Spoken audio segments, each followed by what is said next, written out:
Hi, everybody. This is Empowering Democracy. I'm your host, Joe Firestone.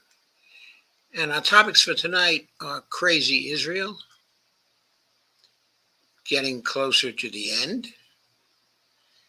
and taking Russia seriously, which we don't do yet.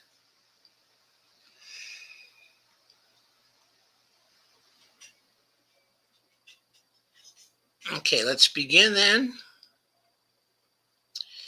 And let's begin with crazy Israel. And to start with that, I'm going to share a video.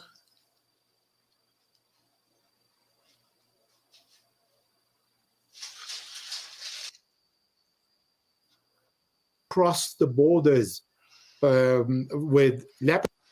And the title of this video is Israel would be crazy to launch an all-out war, on Lebanon. Here's why with Elijah Magnier, or actually with Elijah Magnier, because I should give that pronunciation a French pronunciation. This video is actually from Rania Kalik and Breakthrough News.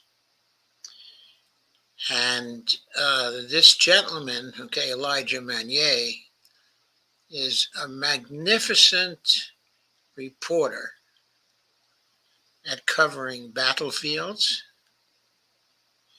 and specifically Lebanon and the battlefields occupied by Hezbollah, and Israel. He's probably the world's greatest authority on those battlefields, in my view. He's there, he endangers his life. He's a very, very strong analyst. Let's go past the introduction, which is what he just said there. Side in Gaza, Israel has still yet to achieve its military objectives. It hasn't destroyed Hamas. It hasn't released all its hostages, aside from a handful that it returned through a horrific massacre of hundreds of Palestinians. And its leadership looks increasingly irrational and desperate as it seeks to escalate on all fronts, eyeing Lebanon next. But if the Israelis can't defeat the Qassam brigades who are operating under the harshest conditions from inside a besieged death camp, how do they think they can even begin to properly face the much larger and far more powerful Hezbollah? I've often wondered about that myself. That was very well put, by Rania Kalik. Without severe consequences. U.S. officials have tried to diplomatically avert an all-out war on Lebanon because even they recognize Israel can't win, and it would potentially draw in Iran and the U.S. But rationality isn't Israel's strong suit. Its sponsors have allowed it to go as far as it wants with zero red lines, meaning Israeli delusions of grandeur and messianic genocidal ambitions for territorial expansion rule the day. And that, too, is a very straightforward point and a very true point. And the United States, of course, is to blame for that by constantly giving Israel blank checks. Why do we give Israel blank checks? Well, we all know why. It's dumped the corruption. In other words, it's the Israel lobby, it's AIPAC, and its allies that have bought off so much of the Congress that since the presidential race is shaping up as a close race, neither side can afford to have the AIPAC money thrown against him as we come up to election time. And therefore, the administration in power will serve AIPAC, and the opposition of that administration won't dare attack the administration for serving AIPAC. That's what you've got. So, what would a big war between Israel and Hezbollah look like in the Levant and across the region? What are the latest military developments from Gaza to Lebanon? To discuss this and more, I'm joined by veteran war correspondent and analyst Elijah Magnier. But before we jump into it, this is just part of this episode. The full interview is available to Breakthrough News members only. You can become a member at patreon.com/breakthrough news. And as always, be sure to hit the subscribe button and the bell so you get a notification whenever we post new content. And if you appreciate this show, you can always donate below on YouTube. Elijah, welcome back to the show. I let her go through the advertisement because I'm grateful to her for this interview, but also for the generally good stuff that she does on her show. But here we go with our interview of Elijah. Thank you for having me. Well, it's great to have you back on. And the last time I had you on was sometime in the beginning of the year. It was either January or February. We talked about military developments across the various fronts with regard to Israel's ongoing genocide in Gaza. We focused a bit on Lebanon. We talked about Iran. We talked about Yemen, Iraq. So I want to cover some of those same bases today with a bit of a more focus on what everybody seems to be most concerned about right now, which is a potential all-out war between Israel and Hezbollah. But before we get to that, I thought it would be good to maybe start with an update, if you will, on, what are your thoughts on the sort of military situation in Gaza, right? We're 8 months into this horrific live streamed slaughter that Israel's been carrying out. Israel went in saying that their intention, their goal was to eradicate Hamas. That has not happened. There are still ongoing battles. Israel has Mechanic divisions. They have deployed jets and helicopters, and all that is violating 1978 peace agreement, that is Camp David Accord, and the 2005 additional protocol. And because of that, the Israelis are deployed on the Philadelphia corridor, the 14 kilometers. Speaking, Amos Hochstein, the envoy appointed by President Joe Biden, is visiting Lebanon right now, where I am, speaking to Lebanese officials after a visit to Israel, trying to essentially stave off an all-out war, because even the Americans don't think the Israelis would be able to achieve their military objectives in Lebanon, let alone, the fact that they haven't been able to do so in Gaza. Now, you recently wrote a piece, Elijah, at your website. It's called, "Is There Any Potential Israeli War on Lebanon? Scenarios and Implications." And this is such an important piece. And I want to go into some of the various topics you highlight. Now, I want to make it clear, though, the U.S. does seem to, in fact, not want a war, an all-out war with Lebanon. They're trying to prevent it. But we've also seen that the U.S. still lets Israel make its own decisions for the most part. So it's still unclear, what would actually happen if Israel would be reckless enough to do this.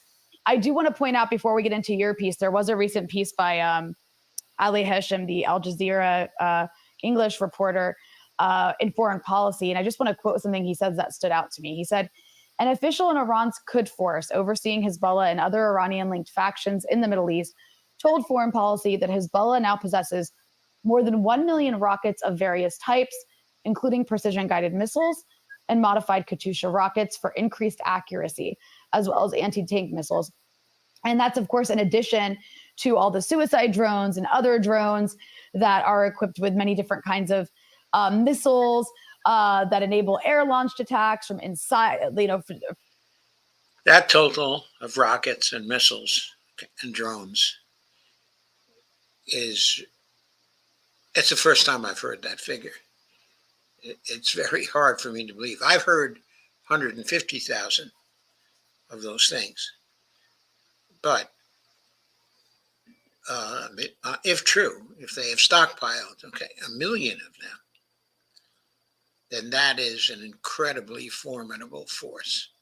From inside Israeli territory, a lot of Iranian missiles equipped with cameras, a lot of Israeli missiles that have been taken from Lebanon and recreated and made into working missiles for Hezbollah. You and I talked a bit about these kinds of things the last time I had you on, but Hezbollah's arsenal is massive. So I want to move to your piece now. You write, and I'm quoting you, the primary Israeli military concern is that the enormous damage that Hezbollah could inflict on the domestic front, meaning the Israeli economy, industry, and the future fragile security of Israel. So let's start there. Let's say a war were to break out. I'm sure this is something that Israelis are playing out, Hezbollah is playing out, American officials are playing out. If an all-out war were to break out, what is this damage that you're referring to that Hezbollah has the potential to inflict on Israel? Thank you. That's a very good question. So let's start with what the Israeli military spokesperson, Daniel Hagari, said. He said that Hezbollah has fired more than 5,000 rockets, missiles, and drones against Israeli barracks along the south of Lebanon border. Okay, if so, that's nothing compared to their stockpile, is it? Normally, Israel doesn't need a reason to start a war, but Israel had 5,000 reasons to start a war with Lebanon, and it didn't. First of all, the merit goes to the Palestinian resistance, who exposed the fragility of the Israeli army, incapable within 364 square kilometers to defeat a resistance that is living in the open concentration camp, where modern weapons are extremely difficult to bring in, and they rely first on the soul of a fighter, second on the will to defeat the enemy, third on their attachment to their ancestors' land, and fourth on the weapon that they manufacture locally, even if these weapons are primitive, but they are quite efficient against an enemy when the fighter is really determined to confront another that doesn't own the land and is afraid of going and needs to destroy everything before going in. So that was a very big lesson for the axis of the resistance, including Hezbollah, that took the initiative for the first time in the history of Israel since 1948 to take the initiative and attack Israel and start the war on the 8th of October. So that, of course, is an extremely important point as a backdrop for what is going on now, and also speaks to the motivations of the various participants. And then increase in intensity, challenging, humiliating the Israelis. Yoav Gallant, the defense minister, more than 55 times came to the border with Lebanon and threatened to destroy and annihilate Lebanon. Ben-Gvir, the security minister, said he will burn Lebanon, and every now and then there are between 15 to 21 firefighter Israeli teams trying to control the fire that is in Israel along the borders due to the Hezbollah rockets and drones and missiles. So we have seen all empty rhetoric. And what you rightly said about Amos Hochstein, the US envoy, who came to Lebanon to try and save Israel. This is exactly what the Americans are trying to do, trying to spare Israel further humiliation in Gaza and major humiliation in Lebanon. A very, very key point. Yes, the Americans are trying to do that now, because even though we keep giving Israel a blank check, we still don't want them to create a regional war, because we don't want to become embroiled in a regional war. But still, the President of the United States doesn't have the guts to stop it by cutting off the arms. Incredible. So what is the scenario, the worst case scenario that Israel can have? By confronting Lebanon, because the resistance is part of the country, part of Lebanon, and it is part of the ministerial communique that recognizes the right of the resistance, the people in the army, to defend the country. The infantry it is impossible for such an infantry that we have seen its performance in Gaza to go to a much more equipped, better experienced, and highly motivated special forces Hezbollah to be confronted with. On the south of Lebanon today, there is a very small number of Hezbollah who are operating today because Hezbollah doesn't need a large number.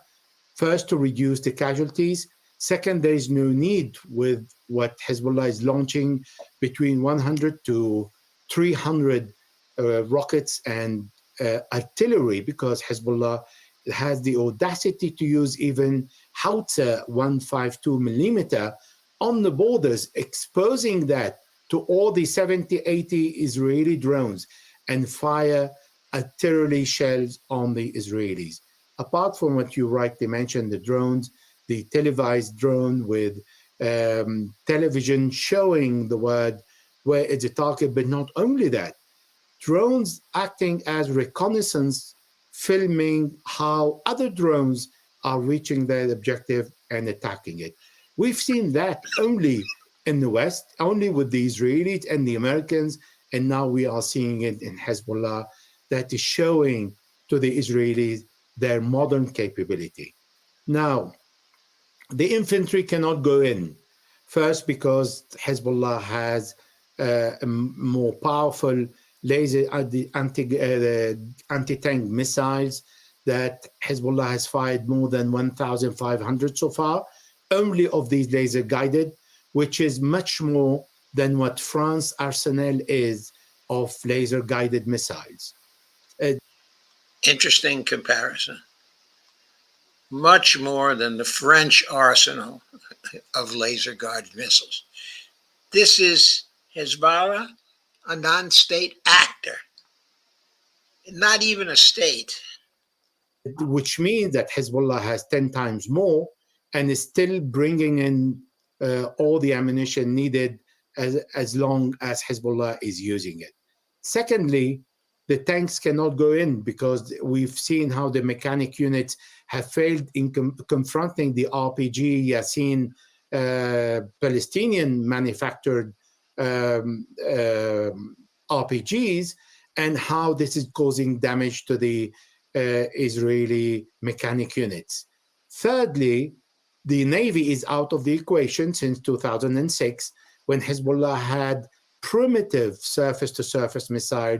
We're talking about the Chinese C-802 missile that hit the Hanit SAR-5 and brought the entire Navy out of the equation. Today, Hezbollah has much more modern surface-to-surface missile. Now, the only way to confront Hezbollah is with the Air Force. And even that, we've seen Hezbollah downing 5 Hermes 450 and 900 and other 2 Skylark drones. And the Sayad 2C that the anti-air missile Hezbollah has used is faster than the F-16, but the F-16 has much more maneuver, but not on a low altitude. So it can bring down the Israeli jets. See the fine detail of his analysis of how the weapons compare to one another and what the capabilities of the weapons are in a particular situation, which is very important, okay, for the war.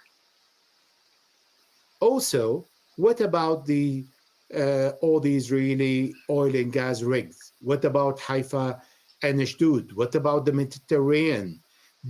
Just crippling entirely the Israeli economy.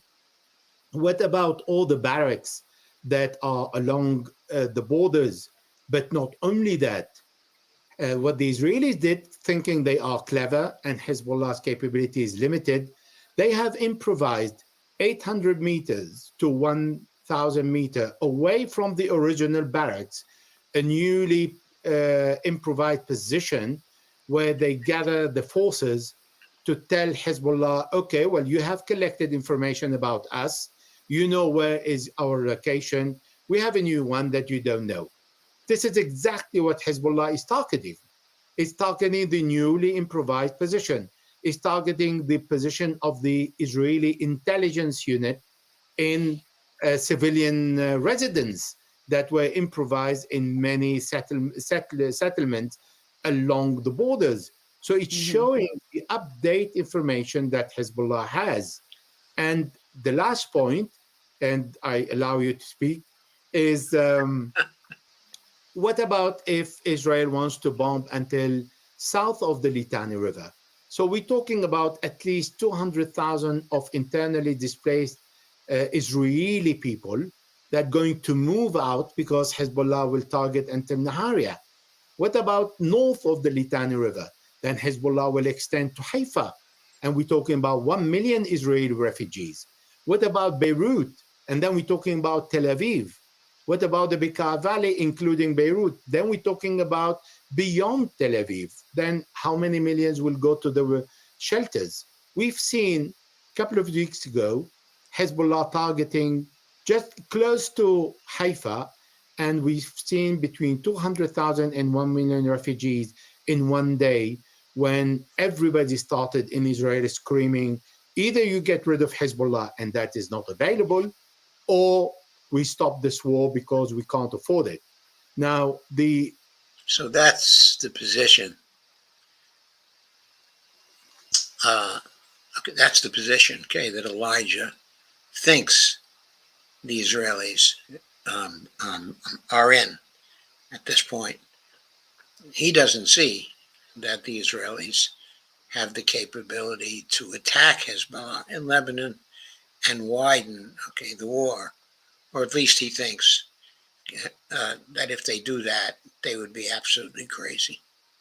Major General Ishaq Brick, the Israeli Major General, said that Netanyahu is exposing Israel to a Holocaust in case of a war with Lebanon that will lead to the collapse of Israel. Other people talking about we will wake up one day and we will have something similar to the explosion of an atomic bomb in the center of Israel, not because Hezbollah has an atomic bomb, but because it will bring hundreds of thousands of people in shelters, and everything on the surface will be destroyed if Israel destroys and start targeting civilians and infrastructure in Lebanon. Because of that, and because of fragility of the Israeli army, no reservists, no extra battalion that the army needs, no appetite for the Americans to be engaged in a wider war, Israel is not going to go and wage a war on Lebanon. So that's his analysis. In spite of all the talk we're hearing about and all the rhetoric, okay, that we're hearing about, that we've lately heard about the Americans saying that we were going to support Israel, that we would have their back if they started a war, okay, in Lebanon, which of course we never should have said that, but we did say that. But this analysis kind of that Elijah is giving suggests that there would be great opposition inside of the Israeli military, because they realize that if they attack Lebanon and Hezbollah inside of Lebanon, there will be a horrific, a really horrific defeat, okay, of Israel that might actually jeopardize the existence of Israel. And I want to also ask you about a particular group that the Israelis have been so focused on. I mean, they talk about it like it's the thing they fear the most in the war. This is in the world. This is the Redwan forces, which are, I believe, a few units within Hezbollah. You can actually explain that. Can you tell our audience who are the Redwan forces and what would their role be in an Israeli attack on Lebanon? That even if it doesn't happen, this is something that the Israelis play out when they have to think about whether they're going to do this or not. First of all, Hezbollah created what is called the intervention force. And that was when Hajj Magnier was around. And he was determined to create a fort that is extremely well trained, exposed to all kinds of weapons in all weathers, and uh, go would go to a specific special training that exceeds the training of the seas or the ranger even. The training is beyond 1.5 years. No one above the 35 years old is allowed to continue, and they would be moved to other units. And they have extended experience in the war in Syria, fighting on 80,000 square kilometers, when Lebanon, we're talking about only 6,000 square kilometers, the area that is not under the control of the Shia populated people. But if we're talking about the south of Lebanon, where Israel needs or may think about attacking, we're talking about between 4,000 to 5,000 square kilometers, including the Bekaa Valley.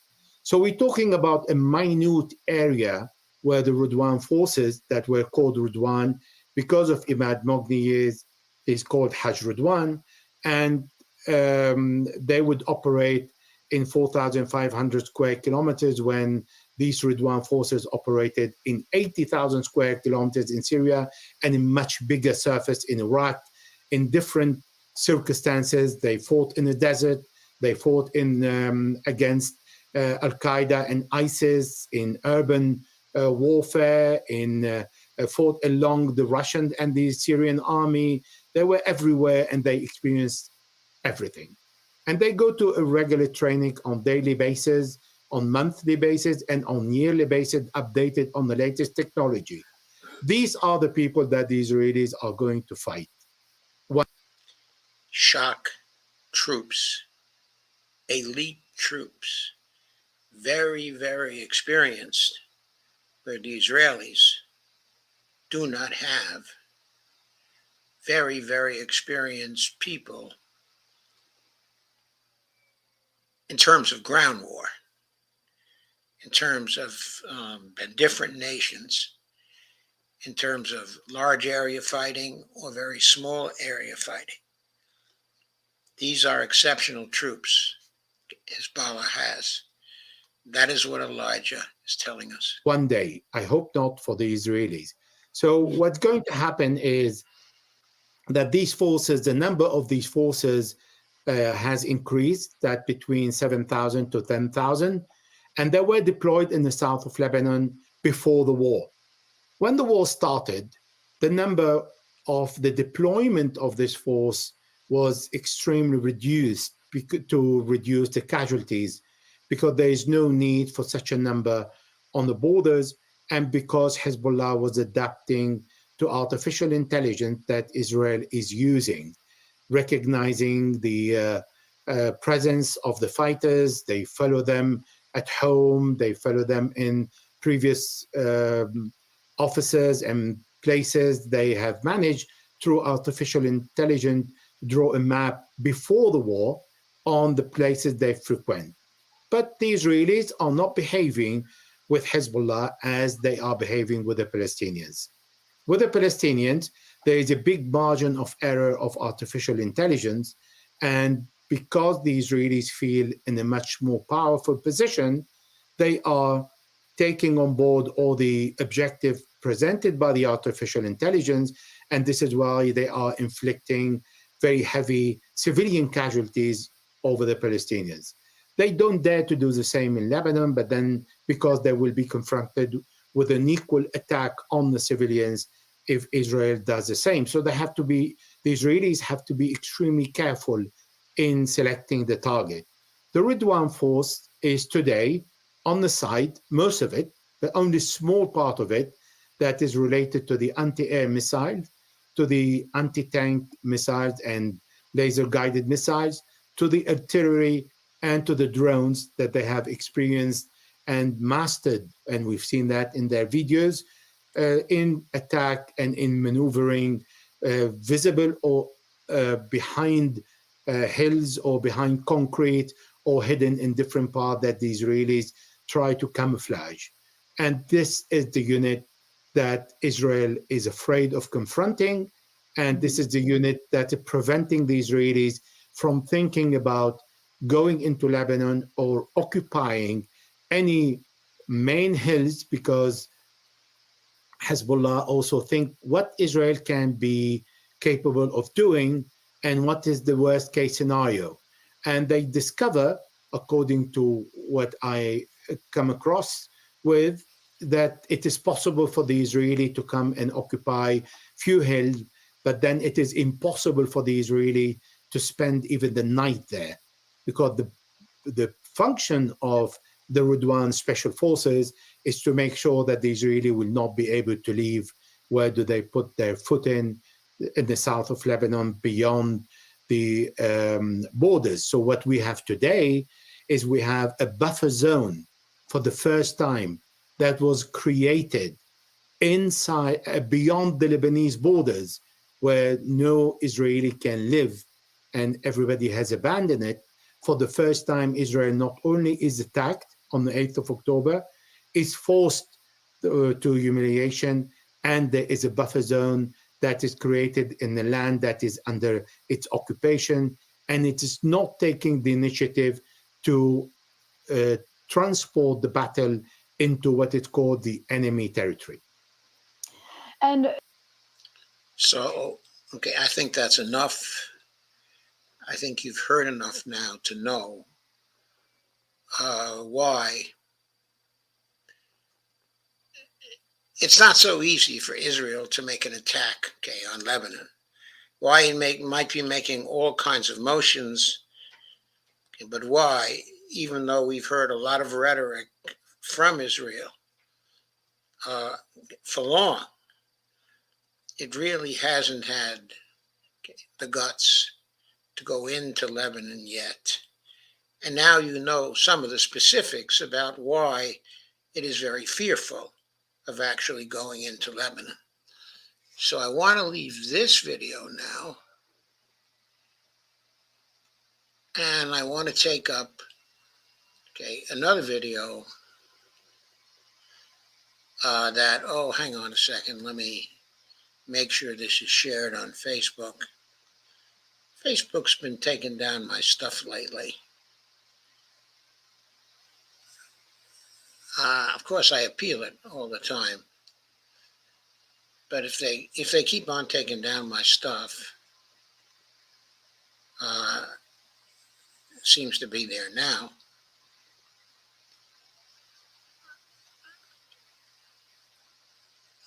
Then I may have to consider simply forgetting about Facebook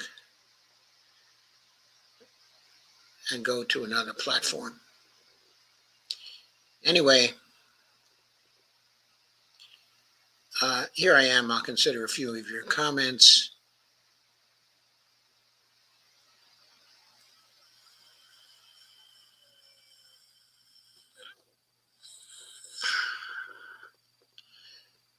April says, I was so impressed by Mr. M's interview, listening and doing chores. Great to see you tonight. Hiya, Queen D. D is here too. Hello, D. Steve Holbrand is here, saying Julian is free. Yes, he is. He is absolutely free. And I'm going to say something about that later too. I will get there. But I have some things to say about Julian being free. I am tremendously happy, of course, that he is free. What's been done to him is a total travesty. But I'm so glad that he's going home to his family. Joe, did you follow through with the rest of the interview on Patreon? No, I'm afraid I didn't have time to do that, April. Robert says, how many rockets and other weapons did Israel destroy when they are attacking Hezbollah bases in Lebanon? I don't think they've destroyed very much at all. I don't think they've been successful at attacking Hezbollah bases. Joe, I couldn't understand how to say the special forces, isn't it? I think, okay, it's Redouan. I'm not sure what Redouan means. April asked that question.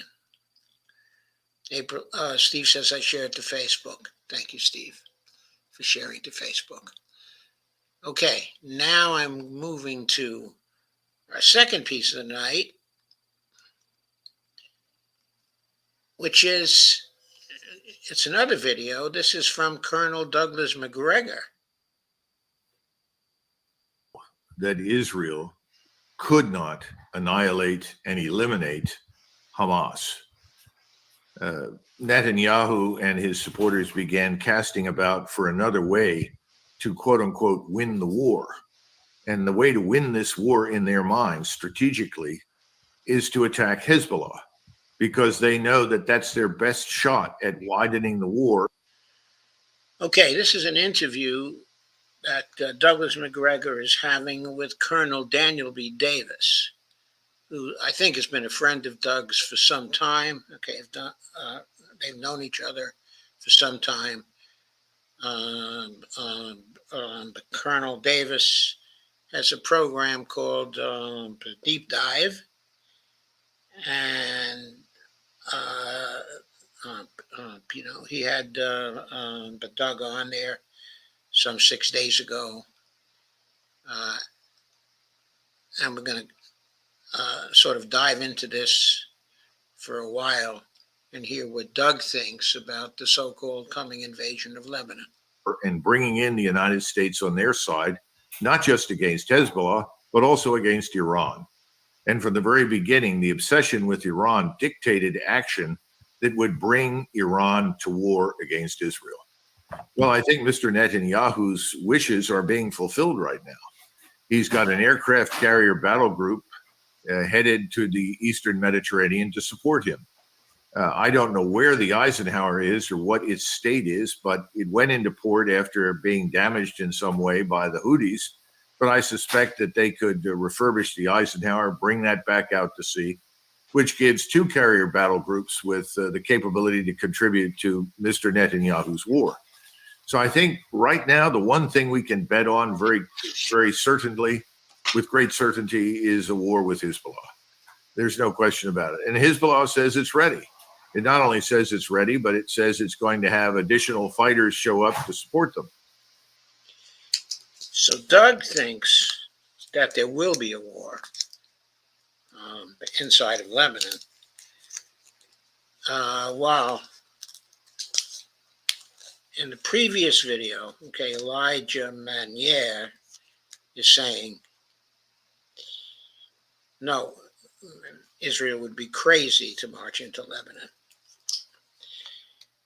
Now, this difference corresponds to, in terms of what Israel wants to do, the split between the leading government figures, Netanyahu and the right-wingers, and the IDF. The IDF does not want to go into Lebanon, to have a war, okay, with Lebanon. They have indicated that they don't think Hezbollah can be defeated. They don't even think Hamas can be defeated. The IDF is not for war with Lebanon. They are for doing something else. So, let's go on further. I think they know that ultimately when Israel goes after them, it's a war to the finish. There's no question about it. It's even worse than what we've seen, frankly, in Gaza. This is a war that the Israelis know they cannot afford to lose, which inevitably means that Iran will come into the war. Now, I don't know if the Israelis will open hostilities against Hezbollah with the use of a quote-unquote tactical nuclear weapon, but I would not rule it out. They know that the Hezbollah is heavily dug in, very well prepared, and has a multitude of weapons that they can hurl at Israel. It could level large parts of Haifa as well as Tel Aviv, where most of the Israelis are now concentrated, because most of the Israelis have left the south, moved further into the center, and the same thing has happened with Israelis living in the north. They've pulled out and moved further into the center, which means these are even more dangerously lucrative targets if Hezbollah responds in an all-out war against the Israelis. And they also know that there's a very high probability that if Hezbollah is in a fight to the finish with the Israelis and Iran comes in, that Russia is not going to allow Iran to be destroyed by us. It will stand by Iran. And then He's going through the scenarios leading to a wider war. And there's something else that's very interesting. It strikes me that very few Americans are looking at Cyprus right now. Cyprus is the unsinkable aircraft carrier in the Eastern Mediterranean for Israel. The Greeks have made it very clear, the Greeks control half the island, that those bases will be accessible by the Israelis. Well, as soon as that occurs, I think the Turks are suddenly going to say that's unacceptable to them, especially since those bases will be used for strikes against Hezbollah.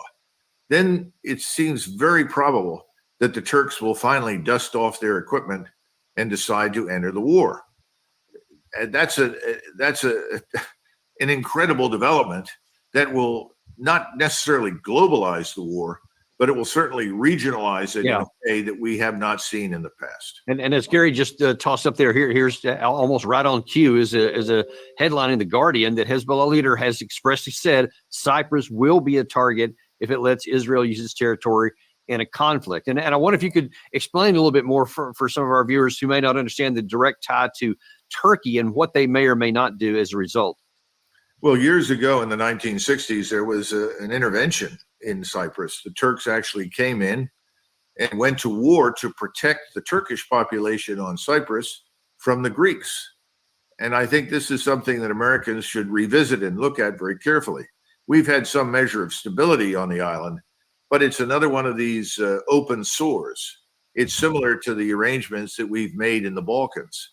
We managed to come up with an arrangement that would temporarily cause parties to cease fire, but we haven't solved anything. And the Cyprus problem has never really been solved. And so I think this is an opportunity for the Turks to come in and solve the problem in ways that they wanted to do years ago. They were prevented from it by us. And the Turks at that point valued their position in NATO as so much that they wouldn't risk it in an all-out war to seize control of Cyprus. But that goes away if the Israelis move in and start using those bases.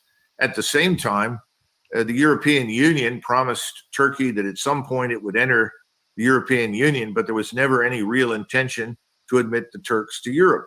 And with the mass migration of Muslims out of the Middle East and North Africa into Europe, that's even less likely now. So the bottom line is, I think the next step in this war is an all-out war on the part of Israel and Hezbollah against each other. The very high probability that Iran will now move into the conflict to support its friends in southern Lebanon, because I don't think they're going to stand by and allow Israel to destroy them. That brings in Russia, and that also opens the door to Turkey. And I think the Russians will tell the Turks, if you want to move on Cyprus, we'll support you, because we understand that's a vital strategic interest for you. You don't want Cyprus to become the aircraft carrier for your enemies. And the Turks are increasingly viewing Israel as their enemy. So, Doug, this brings up some humongous. I mean, there's geostrategic issues that are just off the charts here, and I'm sure that you're probably going to touch on them in a second. But there's some huge prospects of problems on the tactical and operational level for the United States. We're already into the red in some of our stockpiles of ammunition because we've been given so much to Ukraine. Now we signed a 10-year prospect to allegedly let that turn into basically a forever war. And Israel's already yelling at us. I mean, that's what Netanyahu was doing because we haven't given enough weapons here on the Hamas. Now, if they open up into Hezbollah, you're talking about a sustained combat that's going to take a lot more rockets, interceptors, artillery, all kinds of other ammunitions, which we don't have. And if you then you spread that out over a two-front war while we're doing Ukraine, Doug, we don't have enough for that. Well, we've not even addressed the vulnerabilities of our forces that are still sitting in the Middle East and the various bases there, which are easy for the Iranians to target. The Iranians have always exercised restraint when they saw that they were walking up to the edge.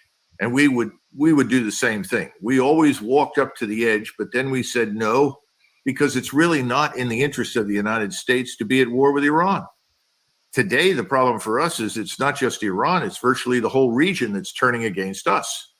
We have no interest that would bring us into war with the Muslim Arabs on the peninsula, as well as Iran, or for that matter, the Turks. We have no interest whatsoever in that. We have an interest in finding a way to stop this. But here's an important point to keep in mind, and I have to quote John Mearsheimer, who said it very, very well. If our interests and Israel's interests were actually aligned, there would be no requirement or need for an Israel lobby.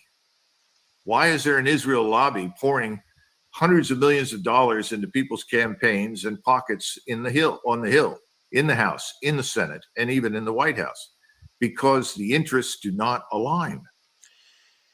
By the way, news just broke that Jamal Bowman is losing his seat to the candidate supported by the lobby in the primary battle, specifically Latimer, George Latimer, who was practically a Republican, okay, who's running for a Democratic seat with Republican money, AIPAC money, coming in big time, okay, in the campaign. So much so that there was a flood of money. I believe that the opposition to Jamal Bowman there has now spent, well, it's just in the many millions of dollars, maybe as much as $30 million to unseat one congressman. So Jamal Bowman was squashed, okay, by all that money, or at least that's the way it looks at this point, okay, in the counting.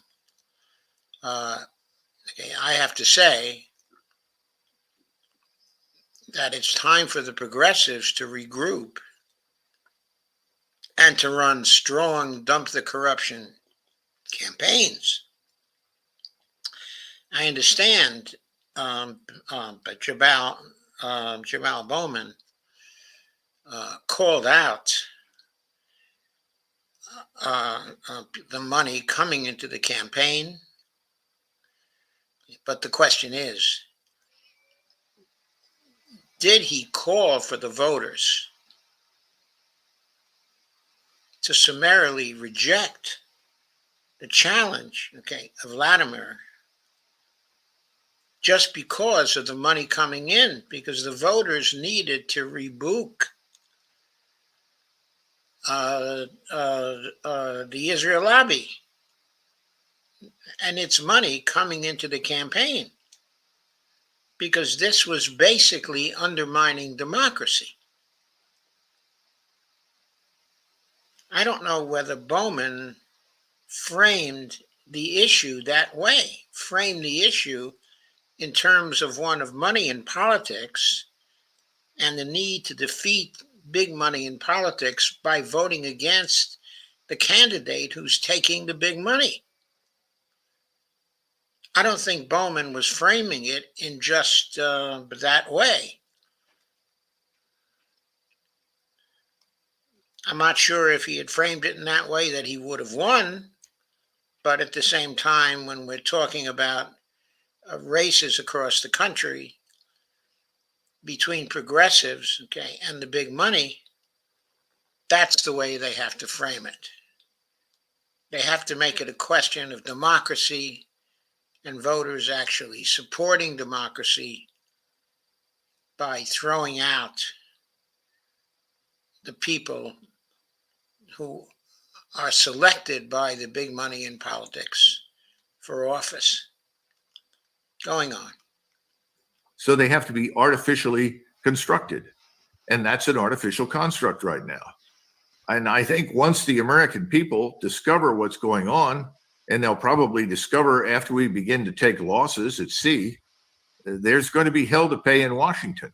No amount of money will ultimately buy off the American electorate.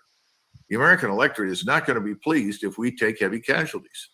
And I think that's a real possibility. And again, I go back to Russia doesn't have to engage directly.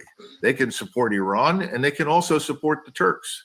and the Turks are going to be very unhappy about these developments on Cyprus. The Turks are already watching carefully to their eastern border, where the Israelis have been hard at work, as well as we, in inspiring the Kurds to attack Turkey. Why would they do that? Because that's a distraction. That diverts resources in Turkey away from potentially being used against Israel. But it's a rather silly notion, because Turkey is a great power. There are 80 million Turks. They have almost inexhaustible reserves of manpower. The willingness to fight in Turkey against Israel and us is enormous. And they have 500,000 troops right now ready to go. Well-trained troops with recent experience in fighting in Syria. Generally speaking, I know Doug MacGregor and Scott Ritter and Daniel B. Davis, all three of them, regard the Turkish army as the best army inside of NATO. That includes, it includes the U.S. Army. In other words, some military authorities consider the Turks to have a superior army to the United States right now, because we have cut our army back in various ways, and we don't have a lot of conventional experience in various areas of the world. We have experience in fighting the guerrilla resistance, the kind we encountered, inside of the Middle East. We don't have experience in more conventional wars. You and I talked years ago about the Turkish cinema that was turning out films of Americans attacking in northern Iraq and being defeated by handfuls of Turkish troops who bravely resisted the Americans. These were sellout deals in Turkey. They were immensely popular. We don't have very many friends left in the world. We certainly don't have strategic partners that see this confluence of interest with us anymore. They see us as a catalyst for conflict and crisis. Everything is disintegrating that we touch. So let's look at the tactical or even operational look for a moment, because there seems to be this assumption that we can pretty much do whatever we want to do, and if it came to Hezbollah, of course Israel is going to win that. But Israel fought an inconclusive war in 2006, and since 2006, Hezbollah has been improving its defensive positions to make it much more difficult for Israel to attack into, which is what it would have to do.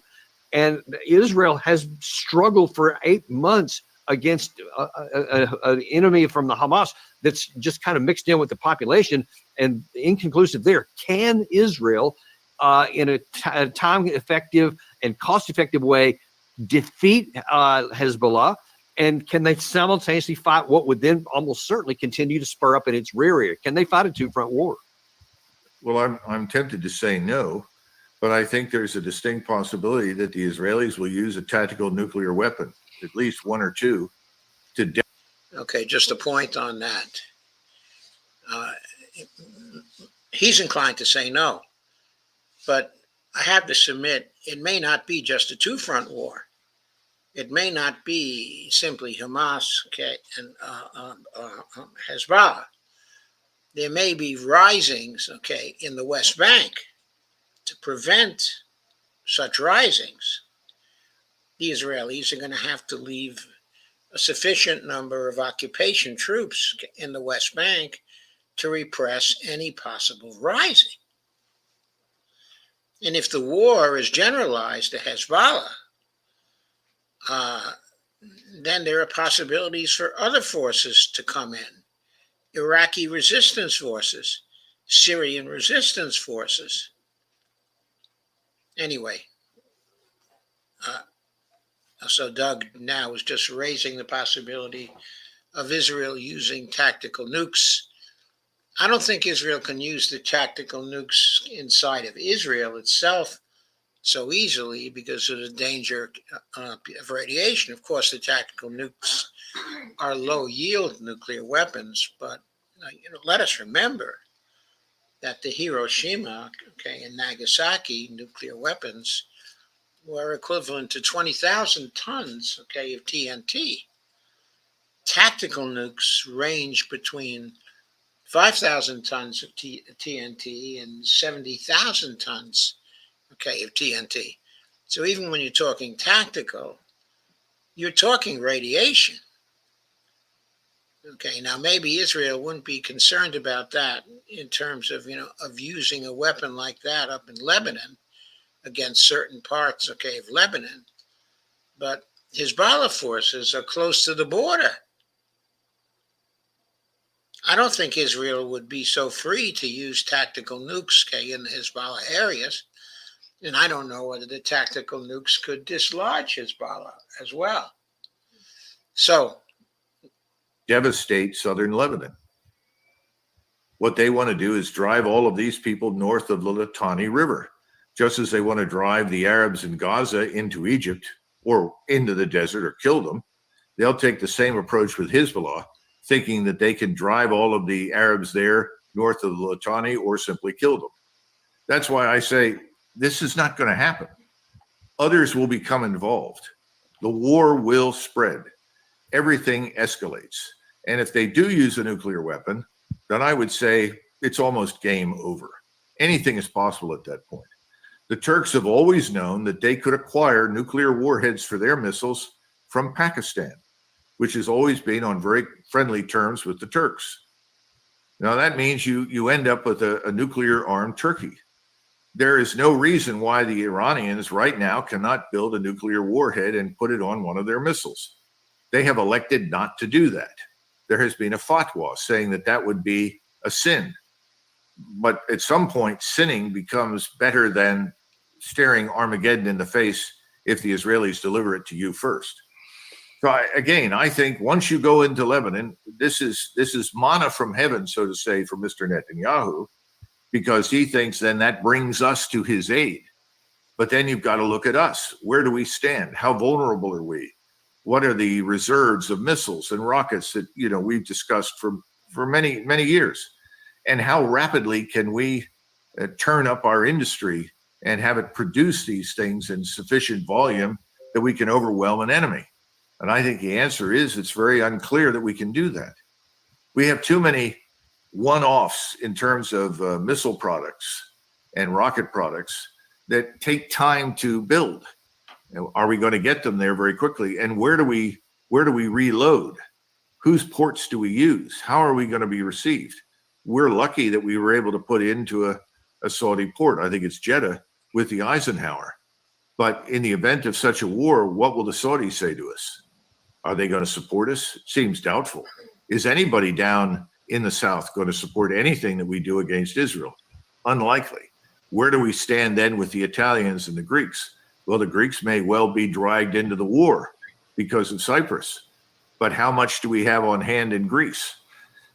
Warfare has changed. This is the other thing we've talked about before over and over and over again.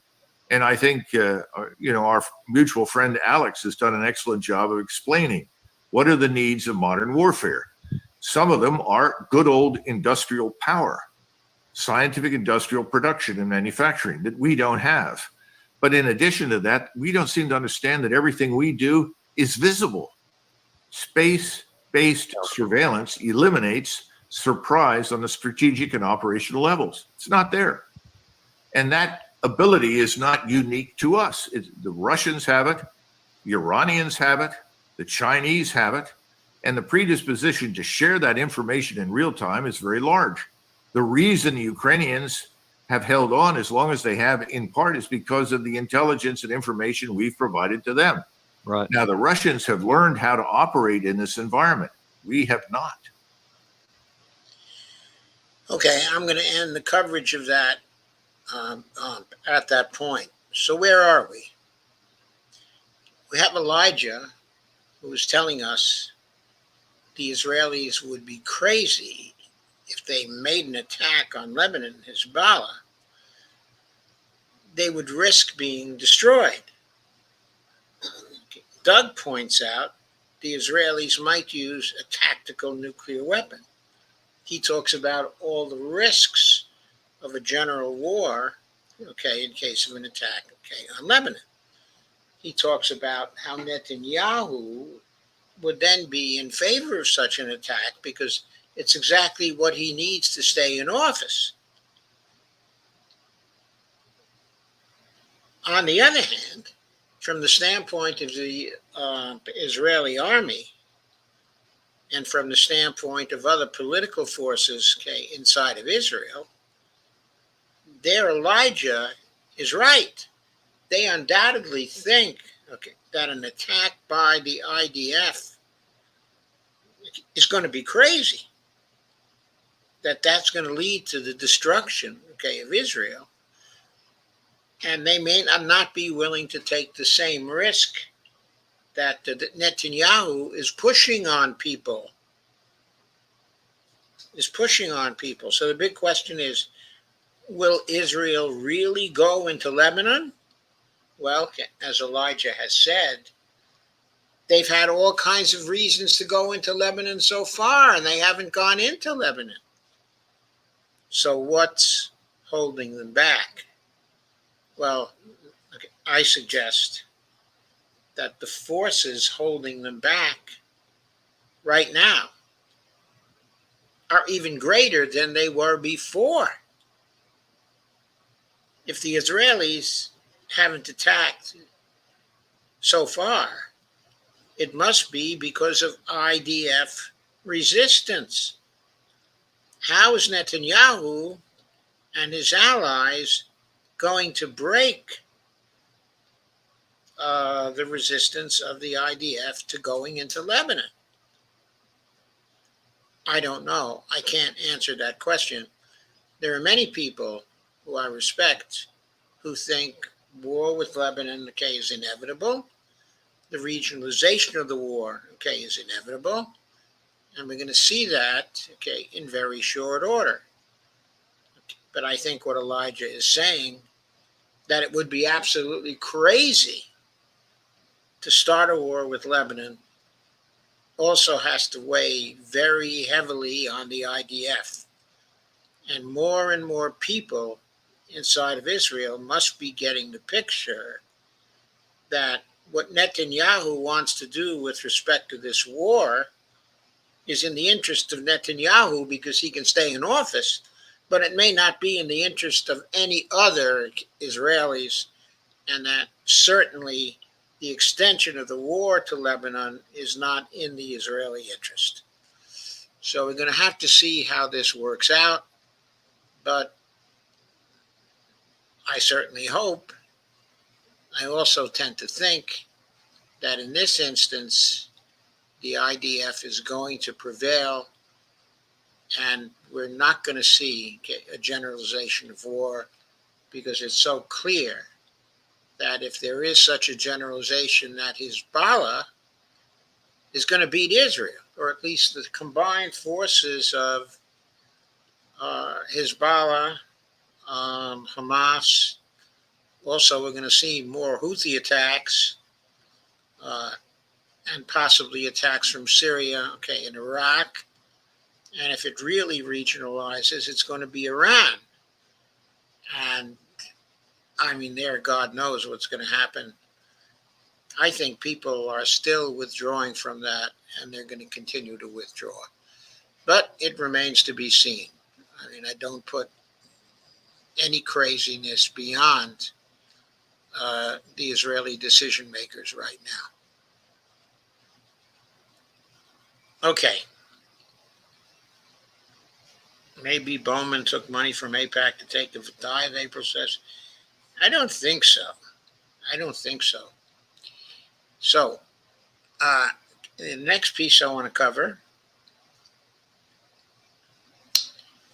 is one from Scott Ritter.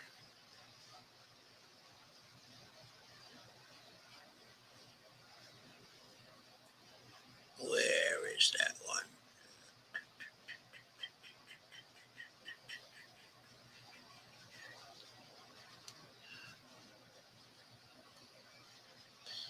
This is from Scott's Substack.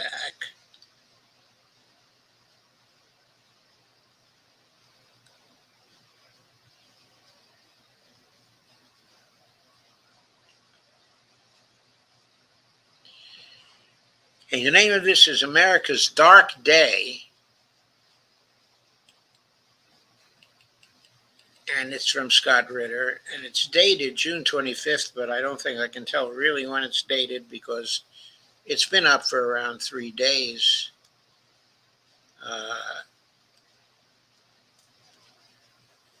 So he may be changing the date with each passing day. Anyway, Scott starts off.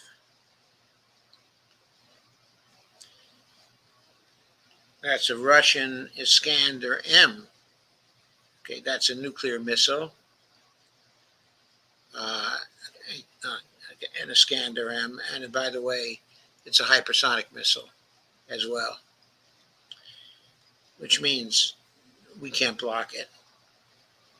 Scott starts off by saying that America's addiction to nuclear weapons does not lend itself to deterrence-based stability. It only leads to war. Quote, that's great. It starts with an earthquake, unquote. There's nothing like a classic 1980s rock song to get one's blood up and running. In REM's 1987 classic, It's the End of the World as We Know It, and I Feel Fine fits the bill just right on this hot and muggy summer day. The only problem is the song might as well prophesy, because from where I sit, taking in the news about the rapidly escalating arms race between the United States and Russia, it very much looks like the end of the world as we know it, and I don't feel fine. The news isn't good. Last month on May 6th, the Russian Ministry of Defense announced it would, on the orders of Russian President Vladimir Putin, conduct exercises involving the use of non-strategic nuclear weapons. According to Russian officials, the exercises were a response to, quote, provocative statements and threats from certain Western officials directed at the Russian Federation, unquote. Well, since then, of course, we've had the Ukrainian attack, on Sevastopol that resulted, in the deaths, of a number of people that were on the beach there, in Crimea, including the deaths, of children. So we're not talking just about a response to provocative statements. We're talking about Russians thinking in terms of a validation of their previous response, because the provocative statements were followed by provocative actions where Americans were undoubtedly involved. In other words, these attacks were not just something done by the Ukrainians, because there were ATACMS missiles involved, and those require help for targeting from the American personnel that are stationed there to help the Ukrainians to use the weapons that the USA has given them. The Russians were responding to statements made by French President Emmanuel Macron to The Economist on May 2nd, where he declared that, quote, I'm not ruling anything out when it comes to deploying French troops to Ukraine, because we are facing someone, Putin, who is not ruling anything out, unquote. Macron added, if Russia decided to go further advancing in Ukraine, we will in any case all have to ask ourselves this question, whether to send of troops, unquote. While Macron described his remarks as a, quote, strategic wake-up call for my counterparts, it was clear not everyone was buying into what he was selling. If a NATO member commits ground troops to Ukraine, unquote, Hungarian Foreign Minister Peter Szijjártó said after Macron's words became public, quote, it will be direct NATO-Russia confrontation, and then it will be World War III. The Russians conducted their exercises in 2 phases, with the first taking place in late May. There, the tactical missile forces of the Southern Military District practiced, quote, the task of obtaining special training ammunition for the Iskander tactical missile system, equipping them with launch vehicles, and secretly moving to the designated position area to prepare for missile launches, unquote. The Iskander M is the nuclear-capable version of the Iskander family of missiles and can carry a single nuclear warhead with a variable yield of between 5 and 50 kilotons. By way of comparison, the American atomic bomb dropped on Hiroshima had a yield of 15 kilotons. I have to correct that. I'm almost certain it was 20 kilotons, as was the Nagasaki bomb. But I may be mistaken, but I've always read for years and years and years, even shortly after the fact, that it was 20 kilotons. The single-stage solid rocket missile flies at high hypersonic speeds and possesses a maneuvering warhead, making it virtually impossible to shoot down. With a range of 500 kilometers, that's roughly 300 miles, the Iskander M, when fired from locations in Crimea, would be able to reach French bases located in Romania, which ostensibly would be able to surge forces into Ukraine. The second phase of the exercises took place on June 10th, when the Russian and Belarusian forces practiced the transfer of Russian nuclear weapons to Belarusian control as part of the new Russian nuclear sharing doctrine put in place by Vladimir Putin and his Belarusian counterpart, Alexander Lukashenko, earlier this year. The weapons involved included the Iskander M missile and gravity bombs that would be delivered by modified Belarusian Su-25 aircraft. The weapons would put all of Poland and the Baltic states under the threat of nuclear attack. There's a picture of the Belarusian Su-25 aircraft. Looks very capable, doesn't it? Around the same time that Russia was carrying out its tactical nuclear drills, several NATO nations, including Germany, announced they had given Ukraine the green light, to use weapons it had provided to strike targets inside of Russia. NATO Secretary General Jens Stoltenberg, speaking on the sidelines, I think he's now the former Secretary General since this was written, of a NATO foreign ministers meeting in Prague on May 29th, said Ukraine had the right to strike legitimate military targets inside Russia. Quote, Ukraine has the right for self-defense, unquote, wherever you heard that before. Stoltenberg declared, adding that, quote, we have the right to help Ukraine uphold the right to for self-defense, and that does not make NATO allies a party to the conflict, unquote. Putin took time from his visit to Uzbekistan to reply, warning that NATO members in Europe were playing with fire by proposing to let Ukraine use Western weapons to strike deep inside Russia. Putin said Ukrainian strikes on Russia with long-range weapons would need Western satellite intelligence and military assistance, thus making any Western help in this regard the direct participant in the conflict. Quote, constant escalation can lead to serious consequences, unquote, Putin said. Quote, if these serious consequences occur in Europe, how will the United States behave, bearing in mind our parity in the field of strategic weapons? It's hard to say, unquote, Putin said, answering his own question, quote, do they want a global conflict, unquote? On June 5th, speaking to an audience of senior editors of international news agencies while attending the St. Petersburg International Economic Forum, Putin observed that, quote, for some reason the West believes Russia will never use its nuclear weapons. We have a nuclear doctrine, unquote, Putin noted, and quote again, look what it says. If someone's actions threaten our sovereignty and territorial integrity, we consider it possible for us to use all means at our disposal. This should not be taken lightly, superficially, but the US and NATO were doing just that.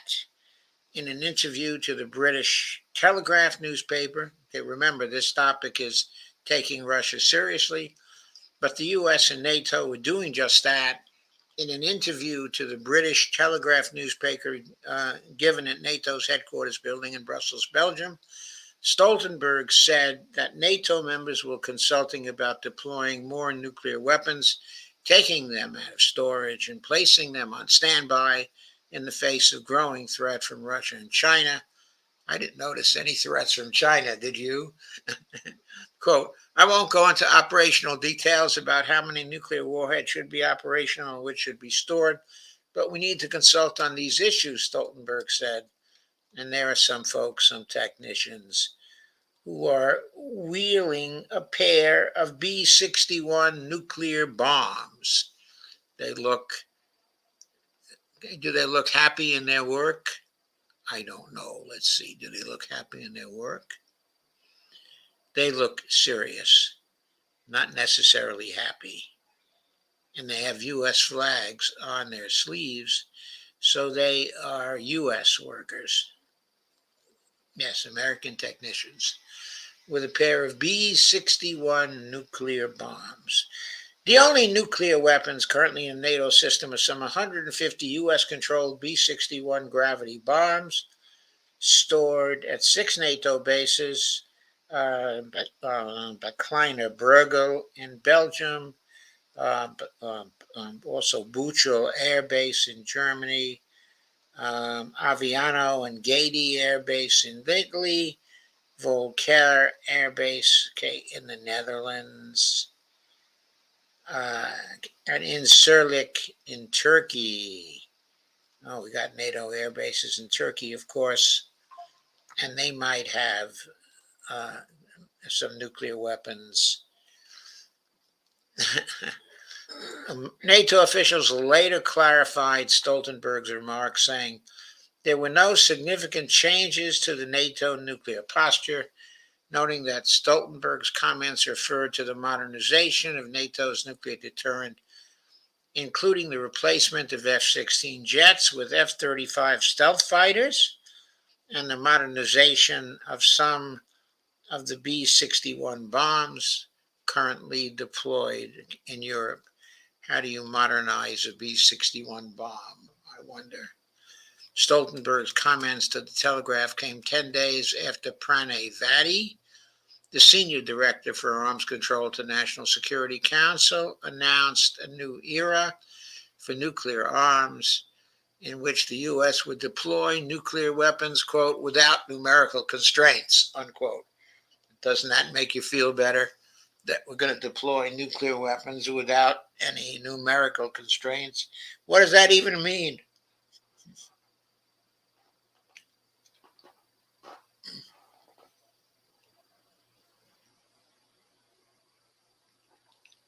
Sorry, folks, those were 2 pills I had to take. Stoltenberg's statements, when viewed in the context of Vadi's declaration, points to a dangerous shift in focus within both NATO and U.S. away from the concept of nuclear weapons representing a force of deterrence and instead increasingly being seen in the West as a usable weapon of war. Oh, Scott is so right. Here's a picture of the UN General Assembly. The concept of deterrence is the sole justification for the existence of nuclear weapons. Dates back to 1978 when the UN General Assembly held its first special session on disarmament. One of the main ideas to emerge from this event was the notion of so-called negative security assurances, or NSAs, which have declared nuclear-armed states committed to not using nuclear weapons against non-nuclear weapon states that were in good standing with the Non-Proliferation Treaty, NPT, and not otherwise aligned with a nuclear-armed state.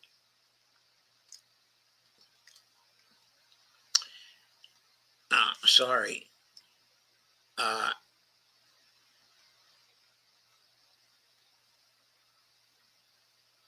Okay, this is a revision of an earlier blog from Scott, which was done on June 21st, 2024, of the same name. I am now going to go to the full post.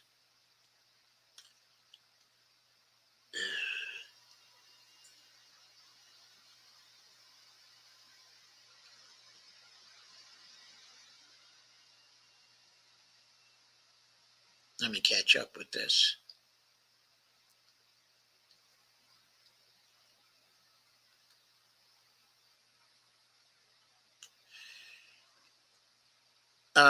These NSAs,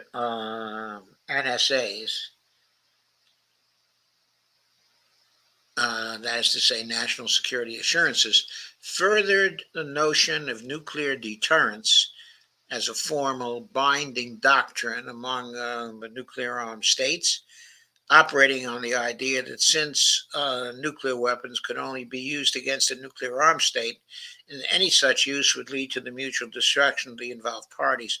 Therefore, the only rational purpose for the existence of nuclear weapons was to deter those nations that also possessed them from ever using them in the first place. From this foundational understanding emerged modern concepts of nuclear disarmament, which framed the arms controls policies of the United States and the Soviet Union that emerged from the 1980s and 1990s. Since the sole purpose of nuclear weapons was deterrence, it was in the best interest of all parties to A, significantly reduce their respective nuclear articles, and B, implement policies designed to normalize relations to the point that nuclear arsenals become moot. And here's a photo of Barack Obama and Dmitry Medvedev signing the New START Treaty in 2010. The collapse of the Soviet Union in 1991, however, ushered in a new post-Cold War reality which saw the notion of a nuclear balance where the U.S. and Soviets operated as equals being replaced by a doctrine of, quote, managed supremacy, which saw the U.S. use the mechanisms of arms control and disarmament to promote and sustain its position as the world's dominant nuclear power. Arms control ceased being a concept premised on equitable deterrence and instead became a tool designed to subordinate the nuclear capabilities of the Russian Federation that emerged from the ashes of the Soviet Empire to those of the newly minted American hegemon. The U.S. began deconstructing the foundation of arms control treaties that had been negotiated on the premise of sustaining a nuclear deterrence-based balance of power, first by using the Strategic Arms Reduction Treaty, START, process as a mechanism to promote the unilateral disarmament of the Russian strategic arsenal, and later by withdrawing from the Anti-Ballistic Missile ABM Treaty that had served as the foundational agreement around which the concept of mutually assured destruction, or MAD, was framed. Deterrence theory is viable only so long as MAD is viewed as the inevitable outcome of any nuclear conflict. By re-embracing the notion of a viable ballistic missile defense, the United States undermined the premise enshrined in MAD, namely that to use nuclear weapons was to invite your own demise. The U.S. now operated in a world where it embraced deterrence theory only so far as it deterred other nations from attacking the U.S. with nuclear weapons.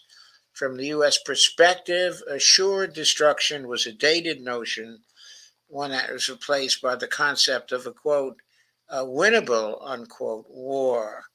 The proactive utility of nuclear weapons formed the standpoint of U.S.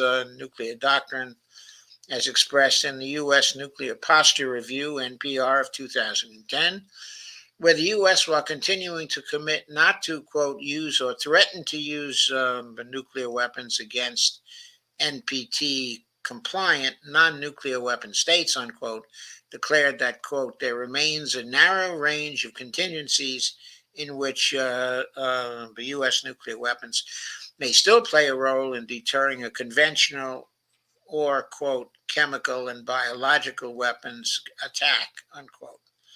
Subsequent NPRs have expanded on this notion, incorporating the possibility of U.S. Nuclear retaliation against cyber attacks and other non-WMD-linked events. The proactive nature of the U.S. nuclear posture was such that when a senior Trump administration official involved in making nuclear policy declared the goal of the administration of President Donald Trump was to have the Chinese and Russians waking up every morning not knowing whether or not, quote, this was the day the U.S. nuked them, unquote. One simply could not write off the statement as ill-conceived hyperbole, but rather recognize it as part and parcel of ill-conceived nuclear policy. Russian President Vladimir Putin, however, is not one to wake up in the morning afraid of a potential U.S. nuclear attack. Speaking recently from Hanoi in his visit to Vietnam, Putin said they, the U.S. and NATO, seem to think that at some point we will get scared. But at the same time, they also say they want to achieve a strategic defeat of Russia on the battlefield, unquote. Putin then ominously remarked that, quote, it means the end of the 1,000-year history of the Russian state. I think this is clear to everyone. Isn't it better to go all the way until the end, unquote? Then, accusing the West of, quote, lowering the threshold for the use of nuclear weapons against Russia, Putin declared that Russia must now reconsider its own nuclear posture, considering NATO's apparent willingness to make operational tactical nuclear weapons, a clear reference to Jens Stoltenberg's June 16th comments. Russia last published its nuclear weapons doctrine, formerly known as, quote, Basic Principles of State Policy on Nuclear Deterrence, in 2020. This doctrine declares that Russia could use nuclear weapons if an enemy, quote, threatened the existence of the Russian state in response to an enemy's use of weapons of mass destruction against Russia or its allies, or if Russia received credible information that a nuclear strike was being planned or about to take place. Putin, in his Hanoi remarks, downplayed the notion of Russia embracing a policy of nuclear preemption, saying, quote, we don't need a preventive strike, unquote, Putin said, because, quote, Putin said, and quote again, because with a retaliatory strike, the enemy is guaranteed to be destroyed. When asked by reporters whether Ukraine's use of Western long-range weapons against Russian territory could be considered an act of aggression and a direct threat to the Russian state, Putin replied, quote, this requires additional research, but it's close, unquote. Additional research. How scientific Putin sometimes sounds. Additional research. There's a picture of a U.S. hydrogen bomb test on July 8th, 1956. We hardly remember those days.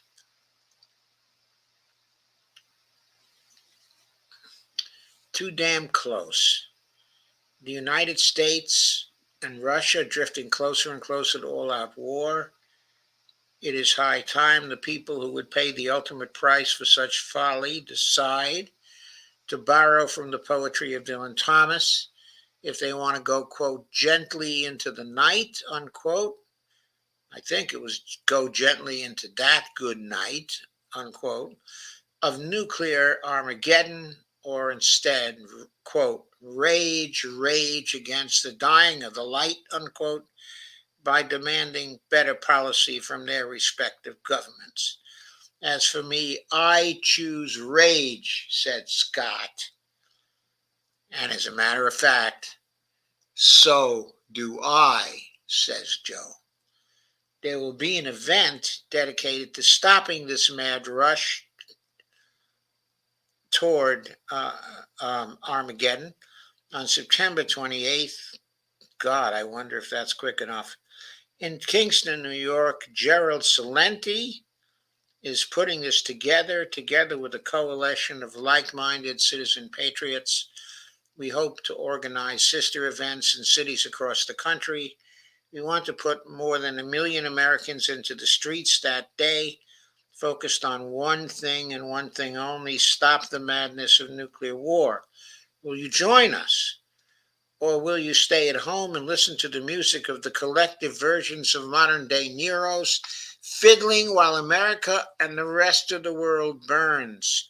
Your vitriolic, patriotic slam fight, bright like, feeling pretty psyched. It's the end of the world as we know it. But not if I can help it, says Scott. And not if I can help it either. I've been fighting against it in my own way for some time now.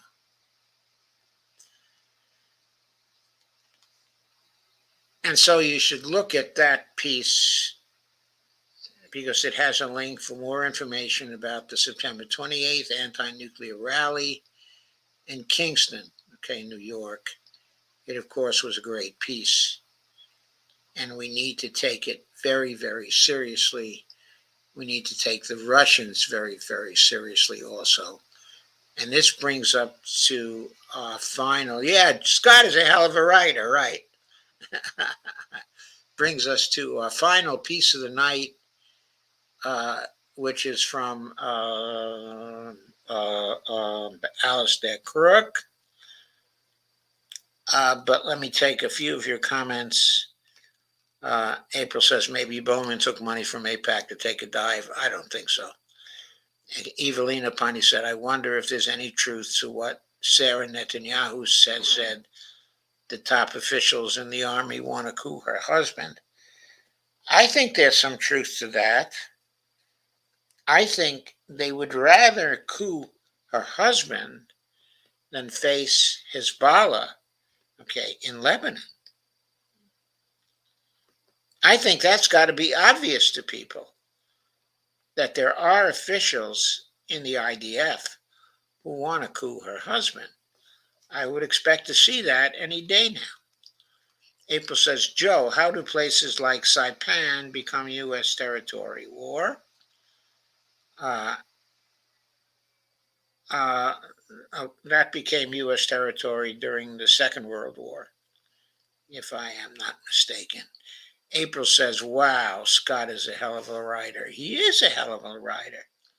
He's a hell of a writer. He's a hell of a speaker. And he's a hell of a streamer. And he's a hell of a person altogether.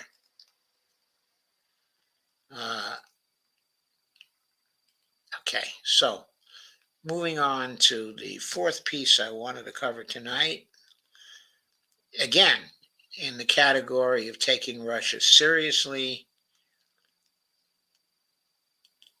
we have a piece from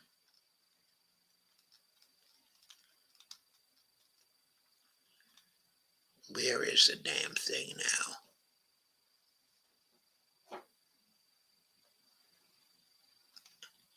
Here it is. It's from Alastair Crooke on June 24th, 2024. Putin's, quote, war, unquote, to reshape the American zeitgeist. So here is a big missile being carried by a specially designed vehicle.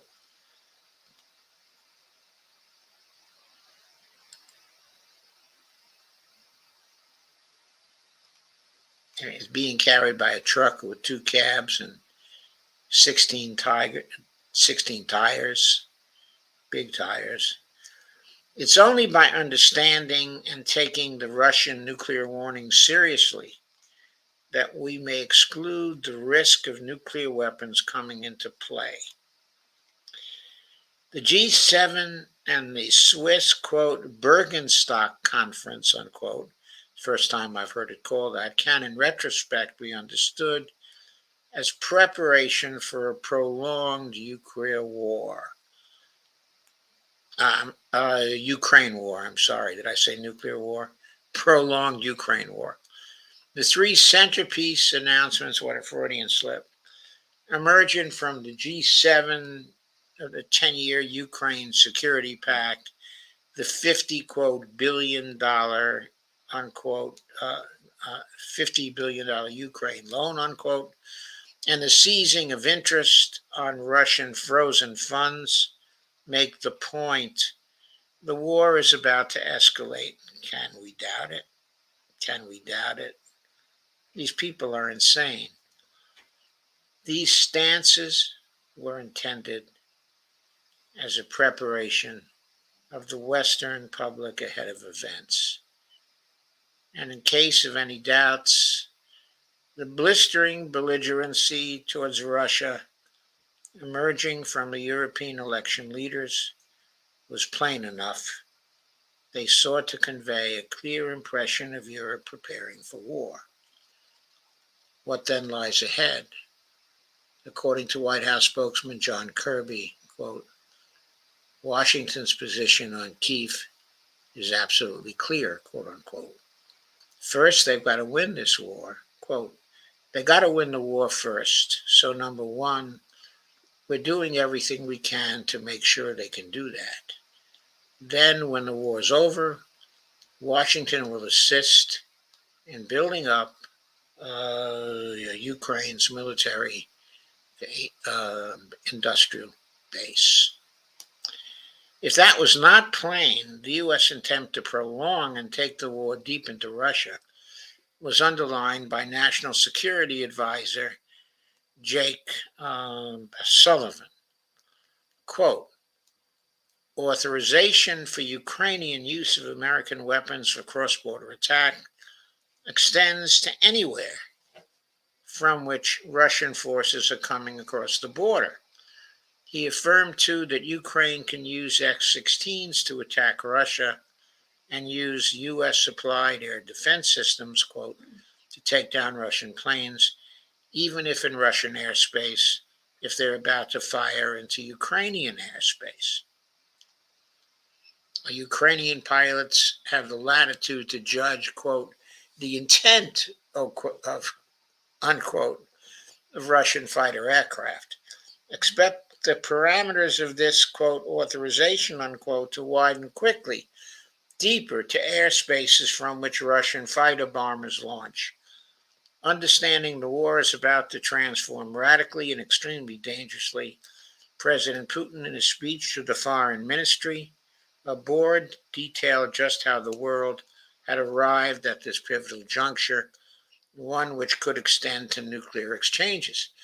The gravity of the situation itself demanded the making of, quote, one last chance offer to the West, which Putin emphatically said was, quote, no temporary ceasefire for Kyiv to prepare a new offensive, nor was it about freezing the conflict, unquote, but rather his proposals were about the war's final completion, quote. If, as before, Kyiv and Western capitals refuse it, then at the end, that's their business, Putin said. Alastair goes on, just to be clear, Putin almost certainly never expected the proposals to be received in the West other than by the scorn and derision with which they in fact were met. Nor would Putin trust for a moment the West not to renege on an agreement or some arrangement to be reached on these lines. If so, then why then did President Putin make such a proposal last week if the West cannot be trusted, and its reaction was so predictable? Well, maybe we need to search for the nesting inner Matryoshka doll, rather than fix on the outer casing. Putin's final completion, quote unquote, likely will not credibly be achieved through some itinerant peace broker.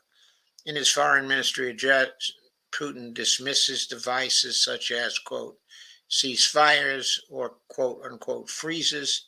He is seeking something permanent, an arrangement that has solid legs, quote unquote, one that has durability.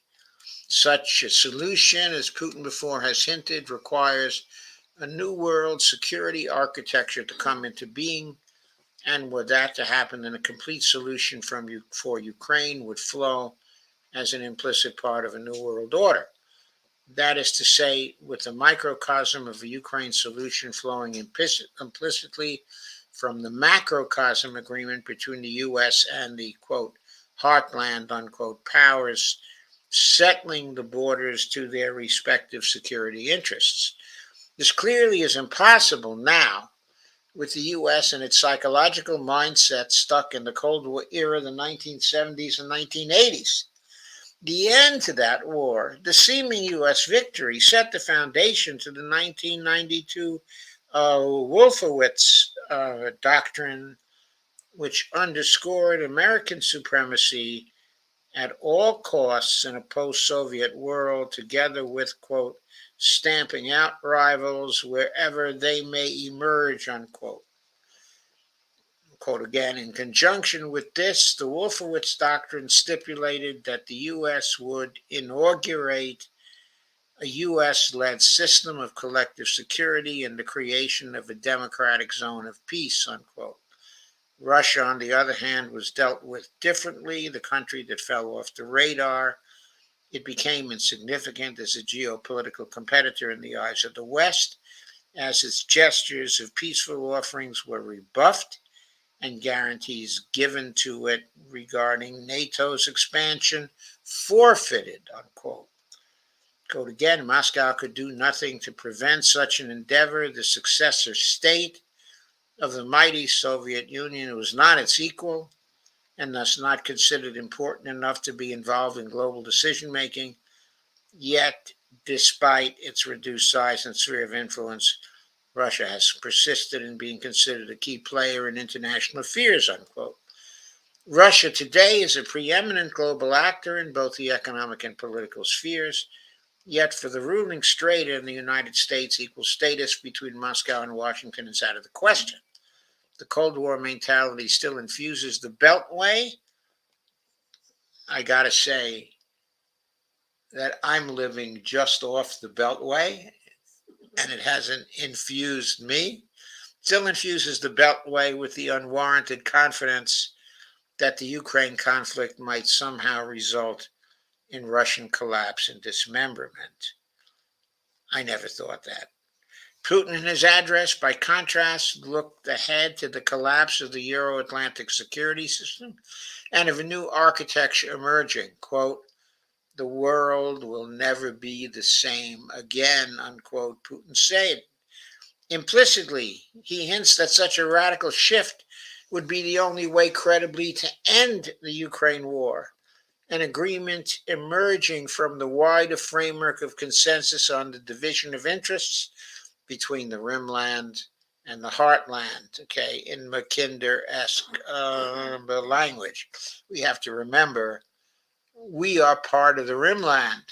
The Heartland is Eurasia in Mackinder-esque language, would reflect the security interests of each party and not to be achieved at the expense of others' security.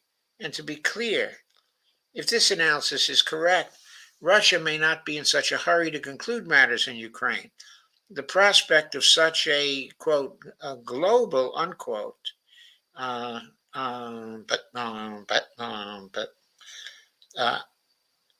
negotiation between Russia and China and the U.S.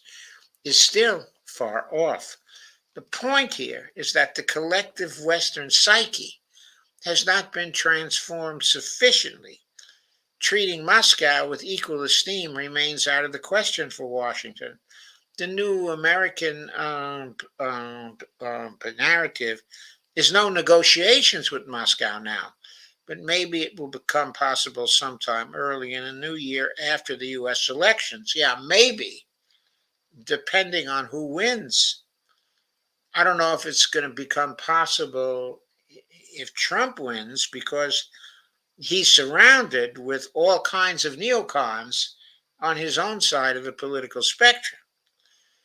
I doubt that it will be possible for Joe Biden, because he and his people have indicated no willingness to negotiate at all. They keep on breaking up the idea of any peace conference at all, which involves the Russians sitting down with them. So, why would it become possible sometime early in the new year after the U.S. elections?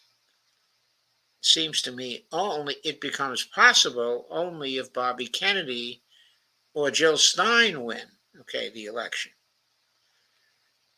Well, Putin might surprise again by not jumping at the prospect, but rebuffing it, assessing that the Americans still are not ready for negotiations for a, quote, complete end, unquote, to the war, especially as the latest narrative runs concurrently with talk of a new Ukraine offensive shaping up for 2025.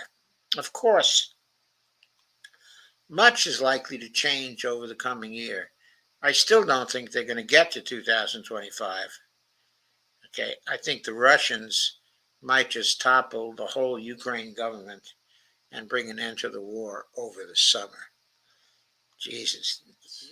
The Ukrainians are taking quite a pummeling day after day, after day. And they seem to have no defenses against it. Anyway, the documents going on with the article outlining a new putative new security order, however, were already drafted by Russia in 2021 and duly ignored in the West.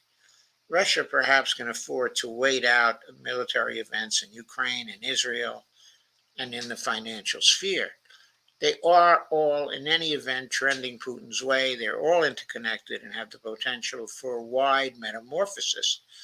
Put plainly, Putin is waiting on the shaping of the American zeitgeist. He seemed very confident both at St. Petersburg and last week at the Foreign Ministry. The backdrop to the G7's Ukraine preoccupation seemed to be more U.S. elections related than real.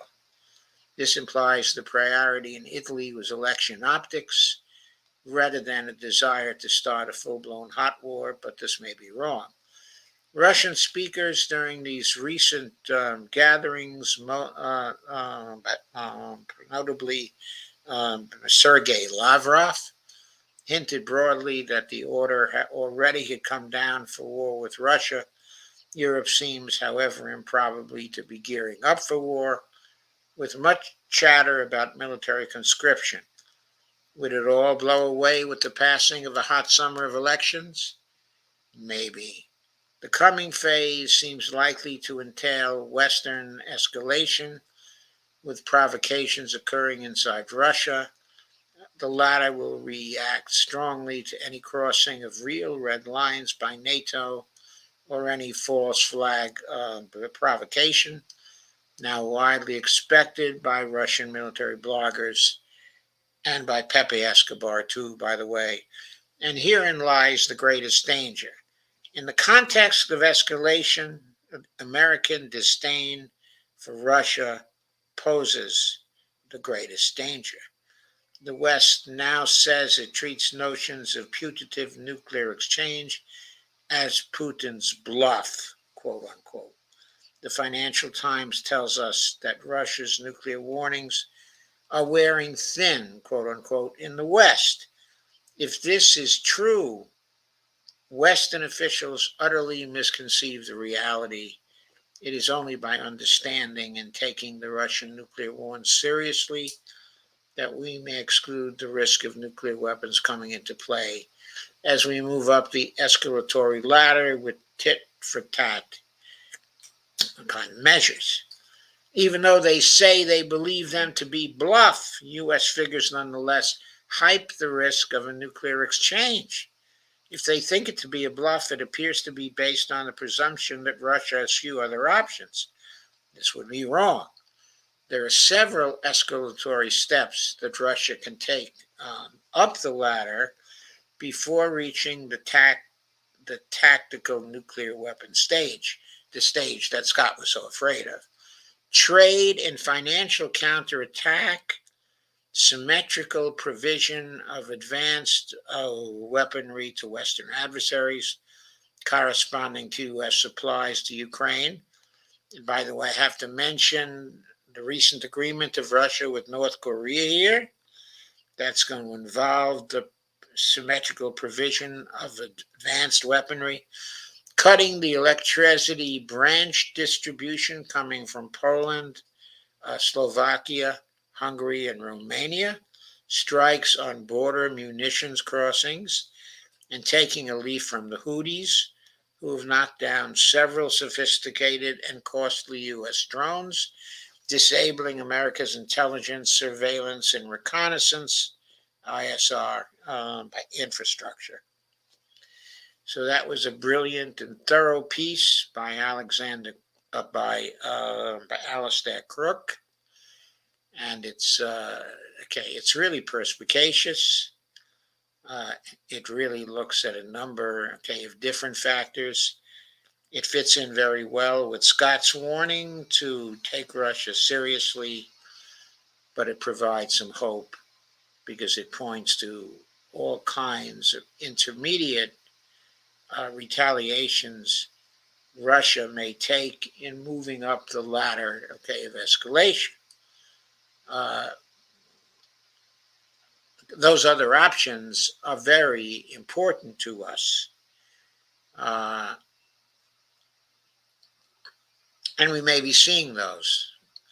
We're certainly seeing the U.S. continue to rev up the tensions. It's an increasingly dangerous world, we're living in.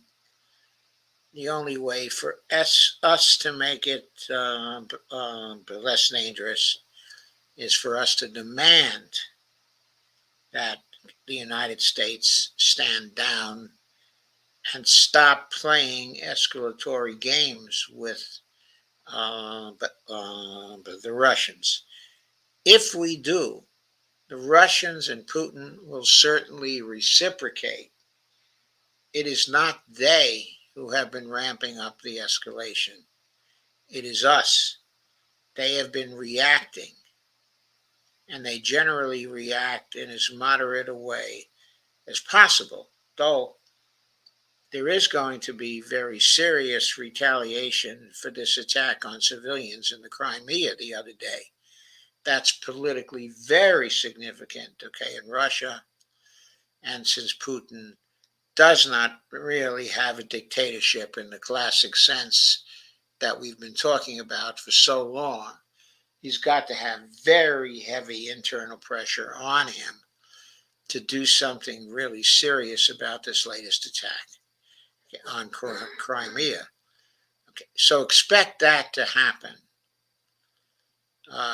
There was an attack somewhere today from Russia. I didn't get to read the details before coming on here, but it's clear serious things are going to go on, and we need to pay serious attention to Russia and not simply assume that they are bluffing, because as many have said before us, the Russians do not bluff.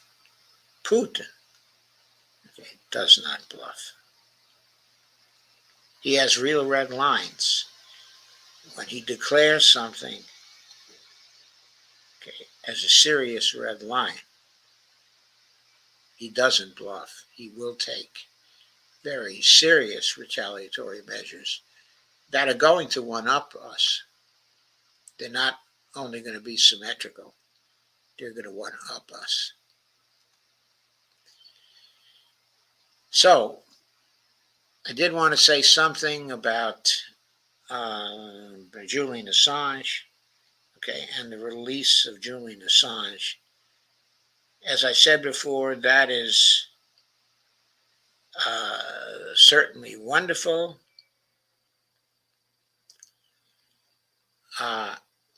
However, we have to note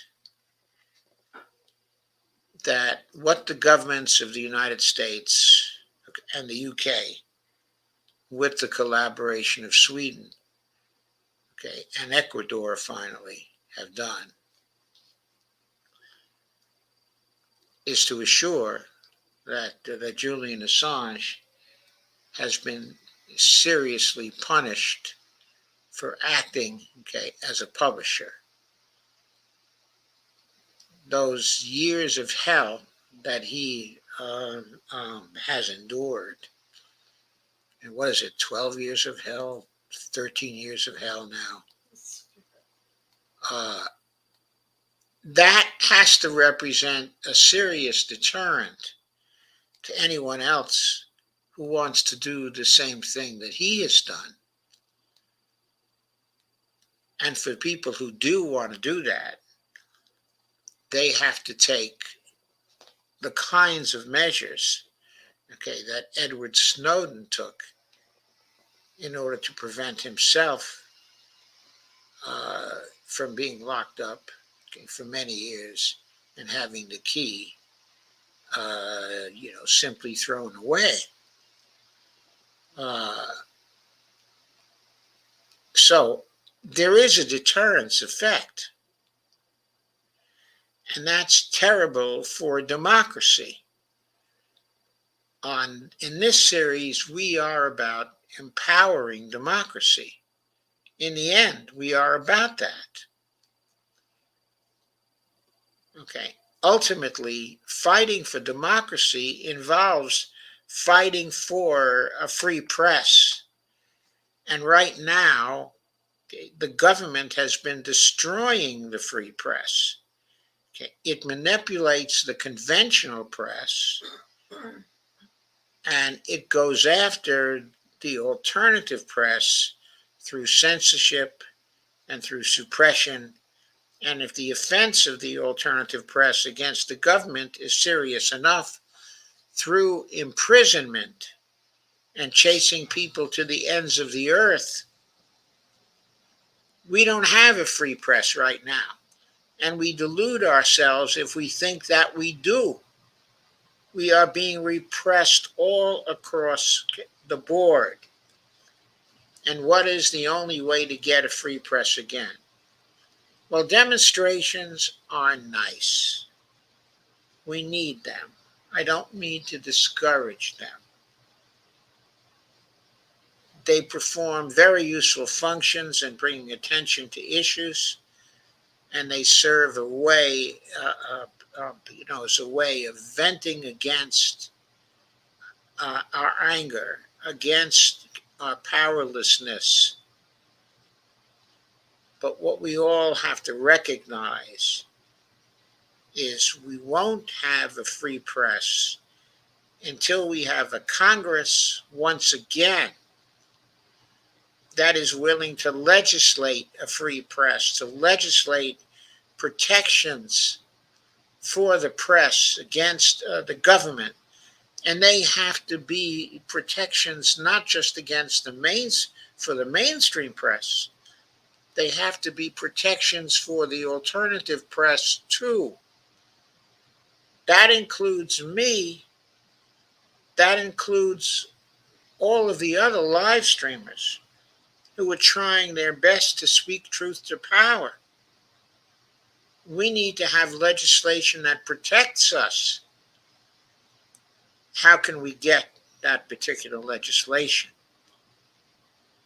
The only way we can get that legislation is by replacing the whole Congress. The only way we can get it, it comes back again to dumping the corruption.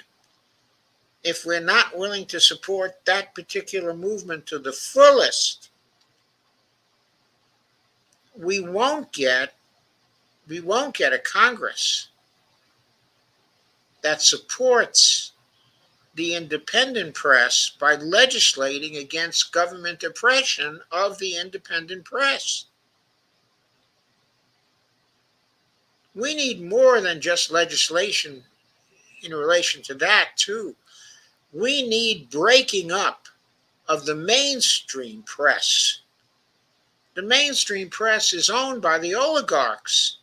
That's why it can be so easily manipulated by the government, and why it participates in a process in which it manipulates the government, and it also manipulates the Congress. It's part of the oligarchy structure of power. We need legislation that not only prevents the government from oppressing people who attempt to exercise freedom of the press, but that also facilitates the freedom of the press by breaking up the mainstream companies into smaller companies that can be owned actually by the employees. We need press companies that are cooperatives in this country, that are not owned by oligarchs, but that are owned by the working press. And we have to have legislation to facilitate that. And we have to have legislation that will break up the organs that only feed us government propaganda. The Washington Post, the New York Times, most of the big cable stations, those organizations must be broken up. They have far too much power. Look at the power of CNN to organize a debate between Donald Trump and Joe Biden and to exclude the other parties who were running from the debate. They could just do that. Nothing's stopping them. So a debate's going to occur on Thursday. Or is it Friday? It's Thursday. It's going to be Thursday. So that's the 27th. Okay, debate is going to occur between the two of them on the 27th. Of course, there will be an alternative program by Bobby Kennedy covering the debate and blasting both of them, and that will have the merit that they won't have a chance to answer him because they didn't include him in the debate.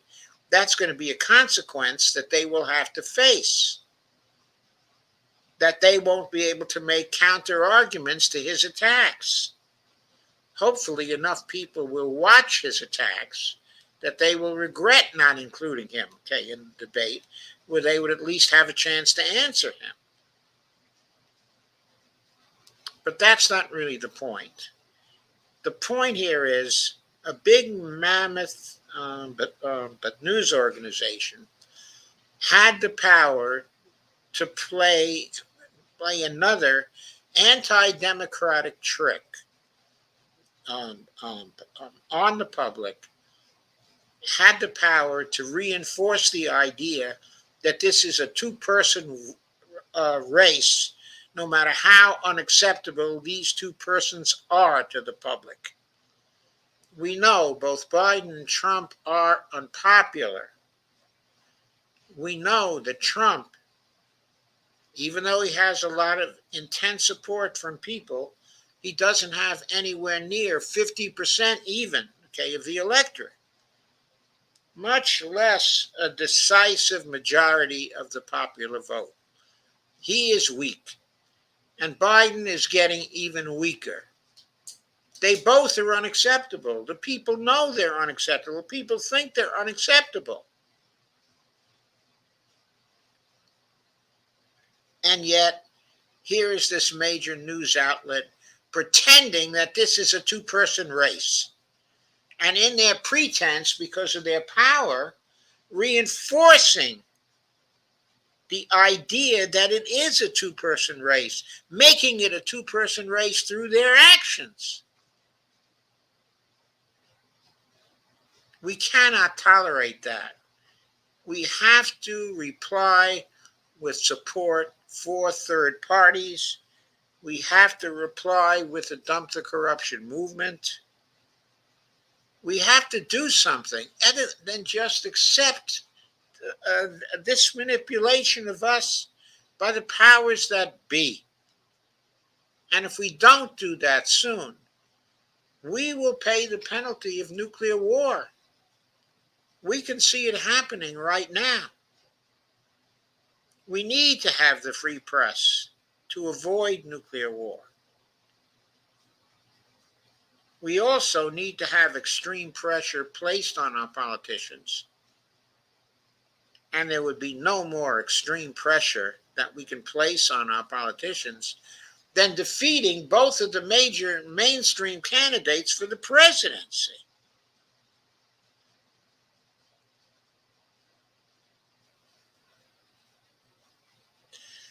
What's the point of legislation if you cannot make effective the First Amendment of the founding Constitution? Because even the amendments of the Constitution require enabling legislation. They require enabling legislation. There needs to be protections of the press in legislation that the press can use to get people prosecuted who violate freedom of the press. That's why we need to have the legislation. Okay, so I did have to say something about that. Julian Assange is out of jail. That is wonderful. It's wonderful that he has free. That he is now free. But it's also true that we who were in support of free press lost that battle because the government got to punish him for, what was it, 12 years, 13 years, whatever period of time. They got to punish him for publishing, and they got to extract a confession of guilt because he could no longer take the imprisonment without any conviction.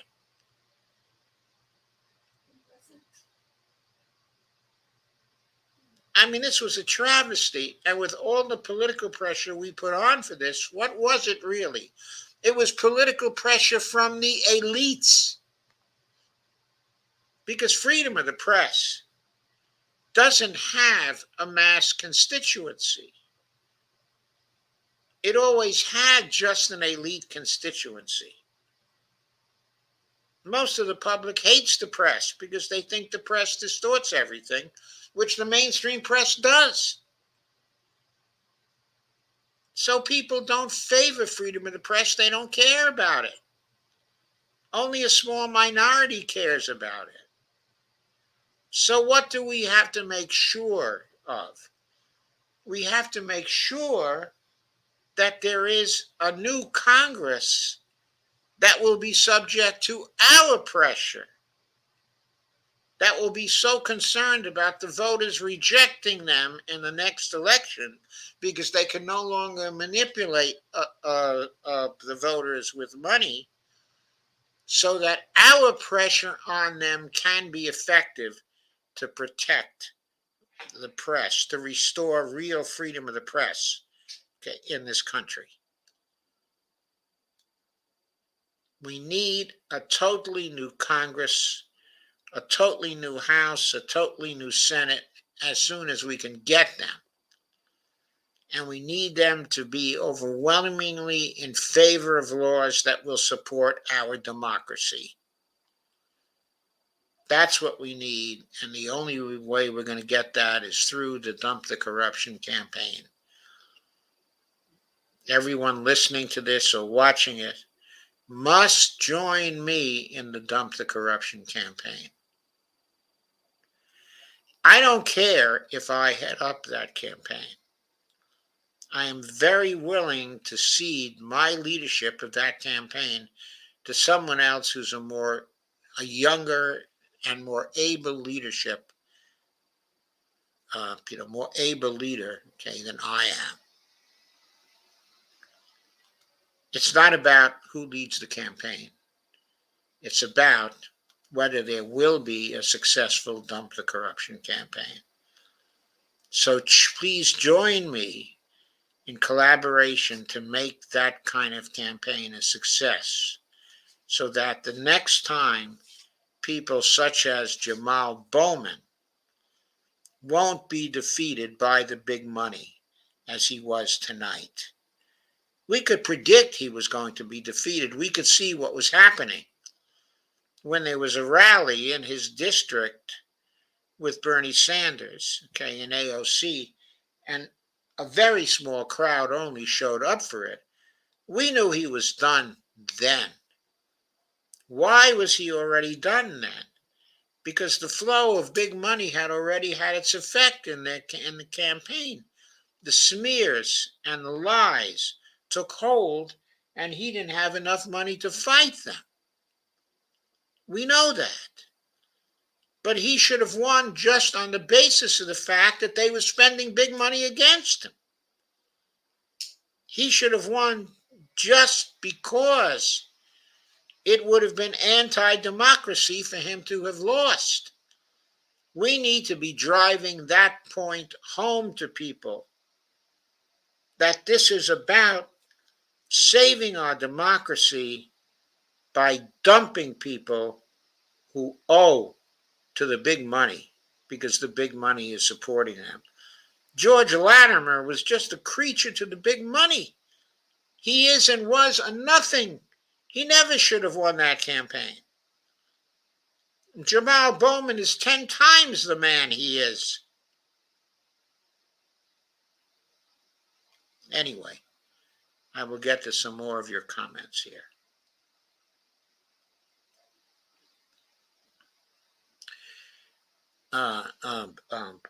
Evelina says, in the global south, Russia was always seen as strong, even during the Cold War. Funny how perspectives differ. April says, that's what I heard from another analyst, that Russia is in no hurry to end the war with Ukraine. I think you have to condition that on whether they're in a hurry to end it in terms of how it's going to end. They may not be in any hurry to have negotiations with the United States, because they do not believe, Putin does not believe, that the United States is ready to negotiate a security agreement with them on an equal basis. But that doesn't mean that they're in no hurry to end the war with Ukraine. If they could end it over the next 2 months, it's because of collapse by the Ukraine military forces. I think they would gladly end it, just to save the lives of the Russian soldiers and the Ukrainian soldiers, because they care enough about the lives of the Ukrainian soldiers to want to end it quickly. But if Ukraine collapsed and the Russians just flew into Kharkov and Kyiv, and Odessa, I'm sure the Russians would be happy to end the war in that particular situation. They would force a new government, inside of Ukraine to become, a neutral government. And that government would have to continue the denazification and demilitarization processes. And the war would be ended on Russian terms. Sure, the Russians will want that.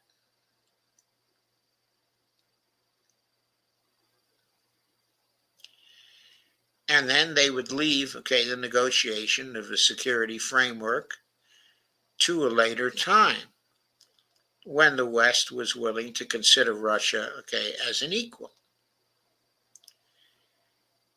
If the war in Ukraine were to end suddenly on the terms I just got through speaking of, that would encourage the West, I believe, to view the Russians as an equal. It would bring that day closer. Going on with your comments. Alastair Crooke, Alastair,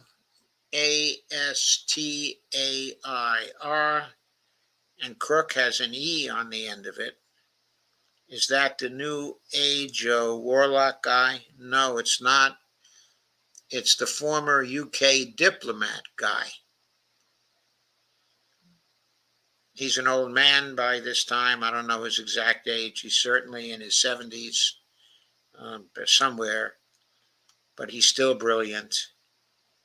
And his blogs, okay, are wonderful.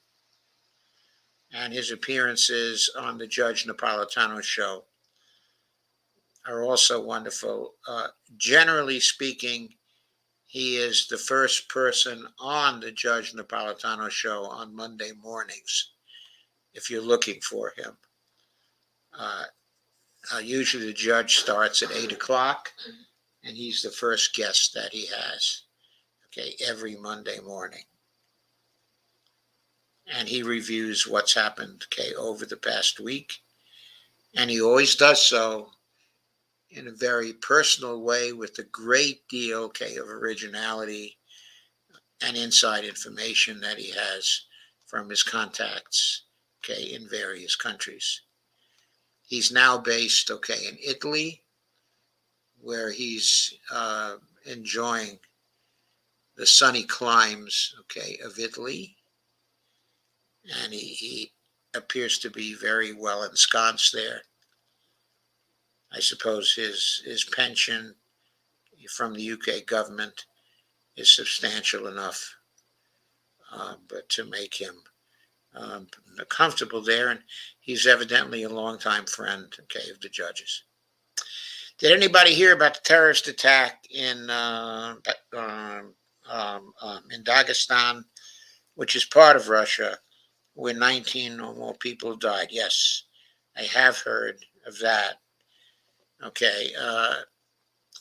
Also, Pepe Escobar has spoken somewhat about it in streams that he's been on. I most likely made at least one typo error in my last comment. Yes, it is actually Dagestan. And I think it's Daghestan. I think the H is silent, okay, in Dagestan. It's one of the famous stands. John B. says, what's the point of legislation if you can't make effective the First Amendment of the founding Constitution? Well, you need, the enabling legislation to help, okay, to make it effective. Then you need prosecutors and you need judges that will rule against the Constitution. Against the government if they violate the free press. This is much more likely to happen if you have specific laws prohibiting certain actions. John B. says, corporatist criminal organizations are in control of U.S. governance. Joe, but U.S. democracy has been irrevocably sold. I know. That's why I'm trying to get you all to join the Dump the Corruption campaign. April says, great commentary and articles, video tonight, Joe, as always. Thank you for your valuable live stream. Thank you very much, April, for being here. She says, yes, Joepedia, I think the analyst said Russia is waiting for their collapse. I think that's one of the things, okay, they are waiting for. And after all, if Ukraine collapses and Russia takes over quickly, one of the fallouts from that is likely to be, one of the possible fallouts anyway, is likely to be the collapse of NATO. Because NATO will have failed. And the leaders in NATO are going to fall to arguing about whose fault it was. And people are going to ask the question about whether NATO is still a viable alliance. And if a number of the nations come up with the idea that it's not still a viable alliance, that might persuade, okay, the Americans that it's time for a new global security framework where they have a conference with the Russians and Chinese and other interested parties, and they create the new global security framework. That will be a framework which can replace The NATO framework, which everybody would be able to see then, was a failed framework in the first place. So, thank you all for coming. I guess that's it for me tonight. The attendance was small for part of the night. It was intermediate for part of the night. It never got beyond the intermediate stage. I hope we do better in the aftermarket. Okay, for the video, please like, share, and subscribe. That helps with the algorithm. It will get more people to watch it. Also, please do occasionally contribute to my Patreon account or to my Buy Me a Coffee account. They are both on the screen right now. The Buy Me a Coffee account is buymeacoffee.com/Joe.Firestone. And the Patreon account is at patreon.com/Joe_Firestone. And so I can use whatever donations you are able to provide for me, and I will greatly appreciate those. So thank you very much for coming tonight, and I'll see you tomorrow night. I'll probably be doing more interrelations tomorrow night, but that's not assured. That, okay, is not assured, since I said quite a lot of what I had to say here tonight. But we'll see. I'll have a show planned anyway. Probably by 2 o'clock in the afternoon tomorrow.